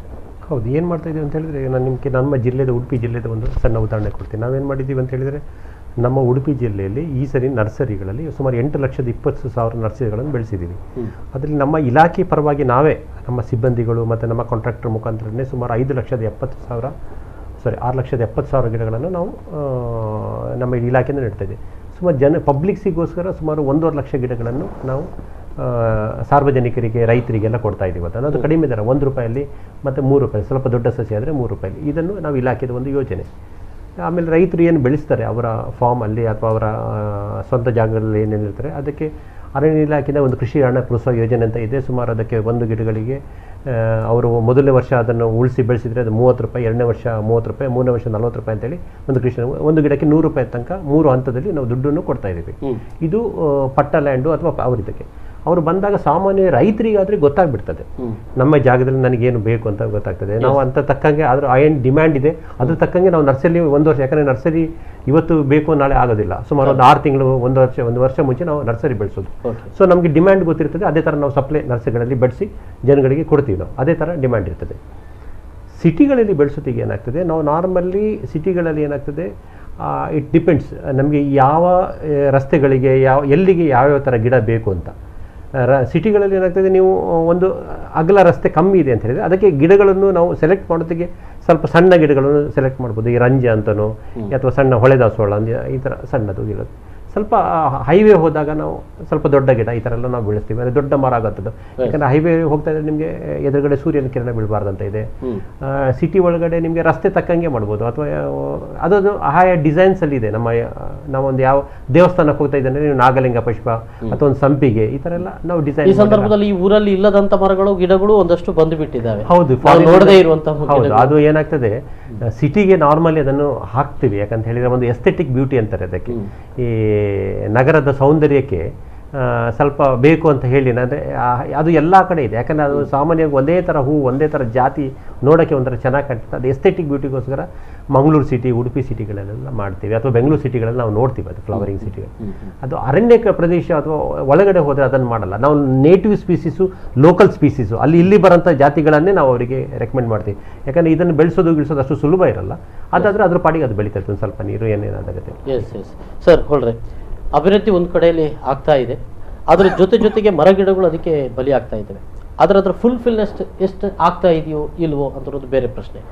ಬಟ್ ಇಲ್ಲಿ ಮೊನ್ನೆ ನಡೆದಂಥ ಜಲಪ್ರಳಯ, ಇದಕ್ಕೂ ಇವತ್ತಿನ ನಾವು ಪರಿಸರ ದಿನ ಏನು ಆಚರಣೆ ಮಾಡ್ತದೆ, ಪರಿಸರವನ್ನು ಉಳಿಸಬೇಕಾದಂಥ ಅನಿವಾರ್ಯತೆ ಇದೆ ಅಂತ ಅನ್ನುವಂಥ ಸಂದೇಶಗಳು ನಮ್ಮ ನಡುವೆ ಆಗಾಗ ಬರ್ತಾ ಇರೋದು. ಒಂದು ದಿನ ಅದು ಎಚ್ಚರಿಕೆ ಕೊಟ್ಟು ಹೋಗ್ತದೆ, ಮುಂದೊಂದು ದಿನ ಇನ್ನೊಂದು ಏನೋ ಮಾಡಿ ಹೋಗ್ತದೆ, ಒಂದಷ್ಟು ಜೀವಹಾನಿಗಳು, ಮತ್ತು ಅದು ಆಗಿ ಹೋದದನ್ನು ಮತ್ತೆ ನಾವು ನಷ್ಟವನ್ನು ತರಲಿಕ್ಕೆ ಸಾಧ್ಯ ಇಲ್ಲದಂಥ ಪರಿಸ್ಥಿತಿ ಕೂಡ ಬಂದು ಬಿಡ್ತದೆ ಅಂತ ಅನ್ನುವಂಥದ್ದು. ಏನು ಹೇಳ್ತೀರಿ ನೋಡಿ, ಒಂದು ಕೆಲವು ಜನರ ಥಿಂಕಿಂಗ್ ಹೇಳಿದ್ರೆ, ಇಷ್ಟು ಮರ ಉಂಟು ಮರ, ಇವು ಒಂದು ಮರ ಕಡಿದ್ರೆ ಏನಾಗ್ತದೆ? ನಾನು ಅವ್ರಿಗೆ ಪ್ರಶ್ನೆ ಕೇಳಿದೆ ಅಂದರೆ, ನಿಮ್ಮ ಶರೀರದಲ್ಲಿ ಸಾವಿರಾರು ನರ ಇದೆ ಸರ್, ಒಂದು ನರ ಕಟ್ ಮಾಡೋಣ, ಒಂದು ಮರ ಕೂಡ ಇಂಪಾರ್ಟೆನ್ಸ್ ಆಗ್ತದೆ. ನೋಡಿ, ಮೊನ್ನೆ ನಮ್ಮ ಅಳಕೆ ಬ್ರಿಡ್ಜ್ ಹತ್ರ ನೀವು ಗಮನಿಸಿರ್ಬೋದು, ಆ ಅಳಕೆ ಬ್ರಿಡ್ಜ್ ಹತ್ರ ಹೋಗುವಾಗ ಆ ನೀರು ಉಂಟಲ್ಲ, ನಮಗೆ ಅಲ್ಲಿ ಮೂಗಿಗೆ ಕೈ ಹಿಡಿದು ಹೋಗ್ಲಿಕ್ಕೆ ಆಗುದಿಲ್ಲ. ಅರೆ, ನಂಗೆ ಅರ್ಧ ಗಂಟೆಯಲ್ಲಿ ಇರ್ಲಿಕ್ಕಾಗಲಿಲ್ಲ. ಇವರು ವರ್ಷ ಪೂರ್ತಿ ನಂಗೆ ಇದು ಕಾಣ್ತದೆ, ಅಲ್ಲಿ ಒಂದು ವೇಳೆ ಕ್ಲೀನ್ ಮಾಡಿದ್ರೆ ಆ ಮನೆಯವರೆಲ್ಲ ಸಾಯ್ತಾರಂತ. ನೋಡಿ, ಫಲ್ಗುಣಿ ಹೊಳೆಗೆ ನಾವೊಂದು ಜಲಪಯಣ ಮಾರ್ಚ್ 23 ವಿಶ್ವ ವರ್ಲ್ಡ್ ವಾಟರ್ ಡೇಗೆ ಜಲಪಯಣ ಅಂತ ಮಾಡಿದ್ವಿ ಫಲ್ಗುಣಿಯಲ್ಲಿ. ನೋಡಿ, ಆ ಎಲ್ಲ ಫ್ಲಾಟ್ಗಳ ಬ್ಲ್ಯಾಕ್ ನೀರು ಏನು ಹಾಕಿದ್ರೆ ಗೊತ್ತಿಲ್ಲ, ಬ್ಲ್ಯಾಕ್ ನೀರು ಉಂಟಲ್ಲ ಫಲ್ಗುಣಿ ಹೊಳೆಗೆ ಹೋಗ್ತಾ ಉಂಟು, ಮೀನ್ಸ್ ಆಯ್ತಲ್ಲ. ನೋಡಿ, ಹೊಳೆ ಬದಿಯಲ್ಲಿ ಎಲ್ಲ ಗಿಡಗಳು ಆದಷ್ಟು ಜೀವಂತವಾಗಿರ್ತವೆ ವರ್ಷ ಪೂರ್ತಿ. ನಾನೊಂದಲ್ಲಿ ಬಹಳ ಒಂದು ಟ್ರ್ಯಾಜಿಡಿ ಕಂಡೆ. ಎಲ್ಲ ಮರ ಜೀವಂತ ಇದೆ, ಒಂದು ಮರದಲ್ಲಿ ಮರ ಒಣಗಿದೆ, ಮರದ ಮೇಲೊಂದು ಗೂಡಿದೆ, ಗೂಡಿನ ಮೇಲೊಂದು ಹಕ್ಕಿ ಇದ್ದು ಮರಿ ಸತ್ತೋಗಿದೆ, ಸತ್ತೋದ ಮರಿ ಕೆಳಗೆ ನೇತಾಡ್ತಾ ಉಂಟು. ನೋಡಿ, ಆ ಮರ ಹಕ್ಕಿಗೆ ಸಾಯ್ಬೇಕಾದ್ರೆ, ಹಾಗಾದ್ರೆ ಈ ನಾವು ಅಲ್ಲಿ ಬೋಟಲ್ಲಿ ಹೋಗ್ತಾ ಇದ್ದೇವೆ, ಕೂಳೂರು ಬ್ರಿಡ್ಜಿನ ಮೇಲಿದ್ದ ವೇಸ್ಟ್ ಕೋಳಿಯ ಮಾಂಸವನ್ನು ಬಿಸಾಡ್ತಾ ಇದ್ದಾರೆ. ನೋಡಿ, ಪ್ರತಿ ಬಸ್ಸಲ್ಲಿ ಒಂದು ಹೂವಿನ ಇದಾಗ್ತಾರೆ, ಆ ಹೂವಿನ ಇದನ್ನು ಪ್ಲಾಸ್ಟಿಕ್ ಕಟ್ಟಿ ಹೊಳೆ ಬರುವಲ್ಲಿ ಬಿಸಾಡ್ತಾರೆ, ಪ್ರತಿ ಹೊಳೆಯಲ್ಲಿ ಬಿಸಾಡ್ತಾರೆ. ಅವರಿಗೆ ನೀರಿಗೆ ಬಿಸಾಡಿದ್ರೆ ಏನೋ ತಮ್ಮ ಒಳ್ಳೆ ಅವರ ಖಾಲಿ ಹೂ ಬಿಸಾಡ್ಲಿ, ಪ್ಲಾಸ್ಟಿಕ್ ಸಮೇತ ಬಿಸಾಡ್ತಾರೆ. ಹಾಗಾದ್ರೆ ಈ ಜನಗಳಿಗೆ ಏನು ಗೊತ್ತಾ, ನಮ್ಗೆ ಪ್ಲಾಸ್ಟಿಕ್ ಇಂದ, ಈ ಮರ ಗಿಡಗಳಿಂದ ನಮ್ಗೆ ಇದರ ಇಂಪಾರ್ಟೆನ್ಸ್ ಏನು, ಪ್ಲಾಸ್ಟಿಕ್ ಬಳಕೆಯಿಂದ ಗ್ರೌಂಡ್ ವಾಟರ್ ಯಾವ ಹೋಗ್ತದೆ, ಈ ಒಂದು ಪರಿಜ್ಞಾನ ಇಲ್ಲದೆಯೋ ಅಥವಾ ಇದ್ದೋ, ನಾನೇ ಕೇಳಬೇಕು, ನಾನು ಒಬ್ಬನಿಂದ ಏನಾಗೋದು ನಾನಾಗಲೇ ಹೇಳಿದಾಗ ಈ ಒಂದು ಇದರಿಂದ ಮಂಗಳೂರಿನ ಕಸಗಳಲ್ಲಿ ಬೆಂಗರೆಗೆ ಹೋಗಿ ನೋಡಿದ್ರೆ ಗೊತ್ತಾಗ್ತದೆ ಮಂಗಳೂರಿನ ಎಷ್ಟು ಕಸಗಳು ನದಿಗೆ ಹೋಗಿ ಸೇರ್ತವೆ ಅಂತ ಅನ್ನುವಂಥದ್ದು. ಸರ್, ಒಂದು ಮಾಹಿತಿ, 1995ರಿಂದ 2015ರವರೆಗೆ ಸುಮಾರು 12,90,000 ಹೆಕ್ಟೇರ್ನಷ್ಟು ಕಾಡುಗಳನ್ನು ನಾವು ಅಭಿವೃದ್ಧಿಗೋಸ್ಕರ ಕಡಿದಿದ್ದೇವೆ ಅಂತ ಅನ್ನುವಂಥದ್ದು. ಅಂದರೆ ನಾನು ಇಲಾಖೆ ಅಂತಲ್ಲ, ಇಡೀ ಒಂದು ನಾಗರಿಕ ಸಮಾಜದ ಇದರ ಹಿತದೃಷ್ಟಿಯಿಂದ ಹೇಳುವಂಥದ್ದು. ಇದನ್ನು ಫುಲ್ಫಿಲ್ ಮಾಡಲಿಕ್ಕೆ ನಮಗೆ ಮುಂದಿನ ದಿನಗಳ ಸಾಧ್ಯ ಇದೆಯಾ ಅಂತ, ಆ ನಾಶವಾಗಿರುವಂಥ ಕಾಡುಗಳನ್ನು? ಏನಾಗಿದೆ ನಮಗೆ ನೋಡಿ, ಕರ್ನಾಟಕದ್ದೇ ನೀವು ನಮ್ಮದು ಭೌಗೋಳಿಕ ವಿಸ್ತೀರ್ಣ ತಗೊಂಡ್ರೆ, ಸುಮಾರು ನಮ್ಮದು ಕರ್ನಾಟಕದ ಭೌಗೋಳಿಕ ವಿಸ್ತೀರ್ಣ ನಿಮಗೆ 1,91,000 ಹೆಕ್ಟೇರ್ ನಿಮಗೆ ಭೌಗೋಳಿಕ ವಿಸ್ತೀರ್ಣ ಇದೆ. ಅದರಲ್ಲಿ ನಮಗೆ ಈಗ ಅರಣ್ಯ ಅಂತ ಇರೋದು ನಮಗೆ ಈಗ 21.5% ಅಂತ ಏನಾಗಿದೆ ಅರಣ್ಯ. ಹೆಚ್ಚು ಕಮ್ಮಿ ಒಂದು 43 ಲಕ್ಷ ಹೆಕ್ಟೇರ್ ಈಗ ಅರಣ್ಯ ಇದೆ. ನಮಗೆ ಒಂದು ಉತ್ತಮ ಬ್ಯಾಲೆನ್ಸ್ಡ್ ಎನ್ವಿರಾನ್ಮೆಂಟ್ ಅಥವಾ ವಾತಾವರಣ ಬೇಕು ಅಂತ ಹೇಳಿದರೆ ಕನಿಷ್ಠ ಪಕ್ಷ 33% ಅರಣ್ಯ ಇರಲೇಬೇಕು. ಇದು ನ್ಯಾಷನಲ್ ಫಾರೆಸ್ಟ್ ಪಾಲಿಸಿ 1972 ಪ್ರಕಾರ. ನಿಮಗೆ 33% ಬರಬೇಕಂತ ಹೇಳಿದರೆ ನಮ್ಮದು ಭೂಮಿನೇ ಇಲ್ಲ ಈಗ ಅದನ್ನು ಅಷ್ಟು ಇದು ಮಾಡೋಕ್ಕೆ. ಯಾವುದಾದ್ರು ಯೂಸ್ ಆಗಿದೆ, ಎಲ್ಲರಿಗೂ ಕೊಡಬೇಕಾಯಿತು, ಈ ಥರ ಬಂತು. ಸೊ ಈಗ ಏನಿದೆ, ಪ್ರೈವೇಟ್ ಲ್ಯಾಂಡ್ಸ್ಗಳು ಅಥವಾ ಗದ್ದೆಗಳು ಅಥವಾ ಸಾರ್ವಜನಿಕ ಜನಗಳ ಹತ್ರ ಭಾಳಷ್ಟು ಜಾಗಗಳಿದ್ದಾವೆ. ಅವರು ಅದು ಖಾಲಿ ಬಿದ್ದಿದೆ ಅದನ್ನೆಲ್ಲ ನಿಮ್ಗೆ ಒಂದು 10% ಲ್ಯಾಂಡ್ ಸಿಗ್ತದೆ. ಒಂದು 33% ಆಗಬೇಕಂತ ಹೇಳಿದರೆ ಆಮೇಲೆ ಅದು ಕುತ್ಕೊಂಡಲ್ಲಿ ಬರೋಂಥ ಆದಾಯಗಳು, ನೀವೊಂದು ಸಾಗವಾನಿ ನೆಟ್ಟರು ಅಥವಾ ಒಂದು ಮಾಗನಿ ನೆಟ್ಟರೆ, ಈ ಥರ ನೆಟ್ಟರೆ, ಒಂದು ಯಾವ್ದಾರ ನೆಟ್ಟರೆ ಅದಕ್ಕೆ ಪುನಃ ದುಡ್ಡು ಖರ್ಚು ಮಾಡಬೇಕಂತಲ್ಲ, ಒಂದು ಸರಿ ನೆಟ್ಟರೆ 1 ವರ್ಷ ನೋಡಿಕೊಂಡ್ರೆ ಸಾಕು, ಅದ್ರ ಪಾಡಿಗೆ ಅದು ಬೆಳೀತದೆ. ಗೊತ್ತಿಲ್ಲದಂಗೆ 10 ವರ್ಷ 15 ವರ್ಷ ಬಹಳ ಜನರಿಗೆ ಇದ್ರ ಬಗ್ಗೆ ಒಂದು ಇದೇ ಗೊತ್ತೇ ಇಲ್ವಾ ಅಂತ. ಮರಗಳಿಂದಲೂ ಕೂಡ ನನಗೆ ಕಮರ್ಷಿಯಲ್ ಆಗಿ ಥಿಂಕ್ ಮಾಡೋದಿಲ್ಲ. ಸುಮ್ಮನೆ ಕೂತ್ಕೊಂಡ್ರೆ ಅವರು ಒಂದ್ಸರಿ ನೆಟ್ಟು ಸುಮ್ಮನೆ ಕೂತ್ಕೊಂಡ್ರೆ ಸಾಗುವನಿ ಸಾಕು. ಗೊತ್ತಿಲ್ಲದಂಗೆ ಮೊದಲನೇ ವರ್ಷ 8 ವರ್ಷಕ್ಕೆ, ಮತ್ತೆ 16 ವರ್ಷಕ್ಕೆ, ಮತ್ತೆ 24 ವರ್ಷಕ್ಕೆ ಹೀಗೆ ಕಟಿಂಗ್ ಬರ್ತಾನೆ ಇರ್ತದೆ. ವರ್ಷ ದುಡ್ಡು ಏನು ಇನ್ವೆಸ್ಟ್ಮೆಂಟ್ ಮಾಡೋಕ್ಕಿಂತ ಇಲ್ಲ. ಸೊ ಅರಣ್ಯಗಳು ಜಾಸ್ತಿ ಆಗ್ತದೆ, ಭೂಮಿಯ ಮೇಲೆ ವಾತಾವರಣವೂ ಚೆನ್ನಾಗಾಗ್ತದೆ, ಕೂತ್ಕೊಂಡಲ್ಲ ಆದಾಯನೂ ಬರ್ತದೆ. ಸೊ ಸಾರ್ವಜನಿಕರ ಪಾತ್ರನೂ ಇದರಲ್ಲಿ ಭಾಳ ಇಂಪಾರ್ಟೆಂಟ್. ಅದಕ್ಕೋಸ್ಕರ ಅರಣ್ಯ ಇಲಾಖೆ ಏನು ಮಾಡಿದೆ, ಭಾಳಷ್ಟು ಯೋಜನೆಗಳು ತಂದು ಅವರಿಗೆ ಇನ್ಸೆಂಟಿವ್ಸ್ ಕೊಟ್ಟು ಈ ಥರ ಗಿಡಗಳನ್ನು ₹1 ಒಂದು ಗಿಡನ ಕೊಡ್ತಾ ಇದೆ. ಭಾಳಷ್ಟು ಎಷ್ಟು ಗಿಡ ಬೇಕಾದ್ರೆ ನಾವು ಕೊಟ್ಟರೆ ಕೇಳಿದ್ದೆ. ಸರ್, ಕೊನೆಯದಾಗಿ ಏನು ಹೇಳ್ತಾರೆ ಪರಿಸರ ದಿನ? ಈಗ ಆಗಾಗಲೇ ದಿನೇಶ್ ಒಳ್ಳ ಅವ್ರು ಹೇಳಿದರು, ನಾವು ಇಲಾಖೆ ಒಂದು 25 ವರ್ಷ ನೋಡ್ತಾ ಇದ್ದೇವೆ. ಇದು ಈ ಒಂದು ದಿವಸಕ್ಕೆ ಆಚರಣೆ ಆದ ಪ್ರಯೋಜನ ಇಲ್ಲ. ನಾವೇನು ಇಲಾಖೆ ಜನರಿಗೆ ಮಾಹಿತಿಯನ್ನು ಕೊಡ್ತೇವೆ, ಸಸಿಯನ್ನು ಕೊಟ್ಟಿದ್ದೇವೆ, ಅವರು ಅದನ್ನು ನೆಟ್ಟಿ, ಅಂದರೆ ಒಂದು ಗಾದೆ ಇದೆ, ಉಳಿಸಿ ಬಳಸಿ ಅಂತ. ಅಂದರೆ ಬೆಳೆಸಿ ಅದನ್ನು ಉಳಿಸಿದ್ರೆ ಖಂಡಿತ ಅವ್ರಿಗೆ ಬಳಸಲಿಕ್ಕೆ, ಅವ್ರಿಗೆ ಅಲ್ದಿದ್ರು ಅವ್ರ ಮಕ್ಕಳಿಗೆ ಅಥವಾ ಅವರ ಸಂಬಂಧಪಟ್ಟವ್ರು ಯಾರಿಗೂ ಅವರ ನೆಕ್ಸ್ಟ್ ಜನ್ರೇಷನ್ಗೆ ಬಳಸಲಿಕ್ಕೆ ಬರ್ತದೆ. ಅದನ್ನು ಜನ ಅರ್ಥಕೊಂಡು ಹೋದ್ರೆ ಮಾತ್ರ ಆಗ್ತದೆ. ಮಂಗಳೂರು ಜನತೆ ನಾನೊಂದು ಅವ್ರ ಹತ್ರ ವಿನಂತಿಯನ್ನು ಮಾಡ್ಕೊಳ್ಳೋದು ಅಂತ ಹೇಳಿದ್ರೆ, ದಯಮಾಡಿ ಪ್ಲಾಸ್ಟಿಕ್ಕನ್ನು ಯಾವುದೇ ಅಕ್ಕಪಕ್ಕದ ತೋಡುಗಳಿಗೆ, ಚರಂಡಿಗಳಿಗೆ ಎಸಿಬೇಡಿ. ನಾವು ಸಸಿಯನ್ನು ಕೊಡ್ತಾ ಇದ್ದೇವೆ, ಎಲ್ಲೆಲ್ಲಿ ಅವಕಾಶ ಇದೆ ನಿಮ್ಮ ಮನಸ್ಸಲ್ಲಿ. ಅವ್ರು ಸ್ಥಳ ನೋಡಿದ್ರೆ ಜಾಗ ಸಿಗುವುದಿಲ್ಲ ಮಂಗಳೂರಲ್ಲಿ. ಅಲ್ಲ, ಹೌದೌದು. ಅಂದ್ರೆ ಅವರು ಮನೆ ಹತ್ರ ಹೋಗಿ ನಾನು ಗಿಡ ನೋಡೋಕೆ ಹಿಂಗೆ ಆ ಕಡೆ ಈ ಕಡೆ ನೋಡಿದ್ರೆ ಸ್ಥಳ ಸಿಗುದಿಲ್ಲ. ಮನಸ್ಸಲ್ಲಿ ನಾನು ಒಂದು ಗಿಡ ನೆಡ್ತಾನೆ ಹೊರಗೋದ್ರೆ ಅವ್ರ ಮನೆ ಪಕ್ಕದಲ್ಲಿ ಜಾಗ ಇದೆ. ಹಾಗಾಗಿ ಮನಸ್ಸಲ್ಲಿ ಜಾಗ ಕೊಡಿ. ಮತ್ತು ಅಲ್ಲಿ ಇವನ್ ಆ ಮರಗಳನ್ನು ಈಗ ಫ್ಲೆಕ್ಸ್ ಬೋರ್ಡ್ ಕಡಿತಾರೆ, ಅದಕ್ಕೆ ಎಲ್ಲವನ್ನೂ ಫಾರೆಸ್ಟ್ ಡಿಪಾರ್ಟ್ಮೆಂಟಿಗೆ ನೋಡ್ಲಿಕ್ಕೆ ಆಗೋದಿಲ್ಲ. ಸಾರ್ವಜನಿಕರಲ್ಲಿ ನೀವು ತಡಿಬೇಕು, ಅದನ್ನು ನಿಂತು ಯಾಕೆ ಕಡಿತೀರಿ, ಆನ್ ಸ್ಪಾಟ್ ಕಂಪ್ಲೇಂಟ್ ಮಾಡಲಿ. ಬೆಂಗಳೂರು ಮಾಡ್ತಾ ಇದ್ದಾರೆ ಈಗ, ಅದನ್ನು ಮಾಡಲಿ. ಇಲ್ಲೇನಾಗ್ತದೆ, ಈ ದಿನೇಶ್ ಒಳ್ಳ ಅವರು, ಶಶಿಕಿರಣ್ ಶೆಟ್ಟಿ, ಒಂದು 16 ಜನ ಅಷ್ಟೇ ಪಾಪ ಮಾರನೇ ದಿವಸ ಗೊತ್ತಾಗಿ ನಮ್ಮ ಹತ್ರ ಬರ್ತಾರೆ. ನಾವು ಅದು ಲೇಟ್ ಆಗ್ತದೆ. ಜನ ಯಾವತ್ತೂ ಇಲ್ಲ, ಜನ ಯಾವಾಗಿದ್ದಾರೆ, ನಾವು ಕಡಿಯೋದನ್ನು ಜನ ಬಿಡೋದಿಲ್ಲ ಅಂತ ಸಾರ್ವಜನಿಕರಿಗೆ ಗೊತ್ತಾದರೆ ಆಟೋಮೆಟಿಕ್ಲಿ ಯಾವ ಗೆಲ್ಲು ಕೊಡೋದಿಲ್ಲ, ಯಾರು ಮರವನ್ನು ಮುಟ್ಟುವುದಿಲ್ಲ. ಆಮೇಲೆ ನಾವು ಅಷ್ಟೆಲ್ಲ ಮಾಡ್ತೇವೆ, ಕೇಸ್ ಮಾಡ್ತೇವೆ, ವಿಟ್ನೆಸ್ ಹಾಕ್ಲಿಕ್ಕೆ ಯಾರು ಬರುವುದಿಲ್ಲ. ಸಾರ್ವಜನಿಕ ವಿಟ್ನೆಸ್ ಇಲ್ಲದಿದ್ರೆ ಕೋರ್ಟಲ್ಲಿ ಕೇಸ್ ವಿನ್ ಆಗ್ಲಿಕ್ಕೆ ಆಗುದಿಲ್ಲ. ಸಾಕಷ್ಟು ಅರಣ್ಯ ಅದು ಅಧಿಕಾರಿಗಳ ವೈಫಲ್ಯ ಅಲ್ಲ, ಅದು ಪ್ರತಿಯೊಂದು ಕೇಸಲ್ಲಿ ಈಗ ಒಬ್ಬ ಮ್ಯಾಜಿಸ್ಟ್ರೇಟ್ ಒಂದು ಮರ್ಡರ್ನ ಎದುರ್ಕೊಂಡಿದ್ರು ಅವರಿಗೆ ಅದು ಕನ್ವಿಕ್ಷನ್ ಕೊಡ್ಲಿಕ್ಕೆ ಆಗುದಿಲ್ಲ, ಅಲ್ಲಿ ಸಾಕ್ಷ್ಯ ಬೇಕಲ್ಲಿ. ಹಾಗಾಗಿ ನಮಗೆ ಸಹ ನೀವೊಂದು ನಾವು ಸರ್ ನೀವು ಕೇಸ್ ಮಾಡಿ ಅಂತ ನಮ್ಮ ಹತ್ರ ಬಂದು ಕೂತು ಕೇಸ್ ಮಾಡಿಸಿ ಸಾಕ್ಷಿ ಹಾಕಿ ನಾವು ಕೋರ್ಟಲ್ಲಿ ಚಾರ್ಜ್ ಶೀಟ್ ಮಾಡಿ ನಾವು ಸಾಕ್ಷಿ ಹೇಳ್ತೇವೆ ಅಂತ ಹೇಳಿದ್ರೆ ಖಂಡಿತ ಅದಾಗ್ತದೆ. ಈ ರೀತಿ ಕಾನೂನಾತ್ಮಕವಾಗಿ ಮಾಡೋಣ ಮತ್ತು ಜನರಿಗೆ ಅವೇರ್ನೆಸ್ ಕೊಡೋಣ, ಎರಡೂ ರೀತಿಯಲ್ಲಿ ಮಾಡೋಣ ಅಂತ ಹೇಳ್ತೇವೆ. ಎಸ್ ಸರ್, ಈ ಒಂದು ಸಂದರ್ಭದಲ್ಲಿ ಕಾರ್ಯಕ್ರಮದಲ್ಲಿ ಬಂದು ಮಾಹಿತಿ ನೀಡೋದಕ್ಕಾಗಿ ಧನ್ಯವಾದಗಳು ಶ್ರೀಧರ್ ಪಿ, ಕ್ಲಿಫರ್ಡ್ ಲೋಬೋ ಅವರಿಗೆ ಮತ್ತು ದಿನೇಶ್ ಒಳ್ಳ ಅವರಿಗೆ. Thank you sir. ನಿಮಗೂ ಧನ್ಯವಾದಗಳು. ಎಸ್ ವೀಕ್ಷಕರೇ, ಇದು ಈ ಹೊತ್ತಿನ ವಿಶೇಷ. ನಿರಂತರ ಸುದ್ದಿ ಮನೋರಂಜನೆ ಮುಂದುವರುತ್ತದೆ. ನೋಡ್ತಾ ಇರಿ V4 ನ್ಯೂಸ್.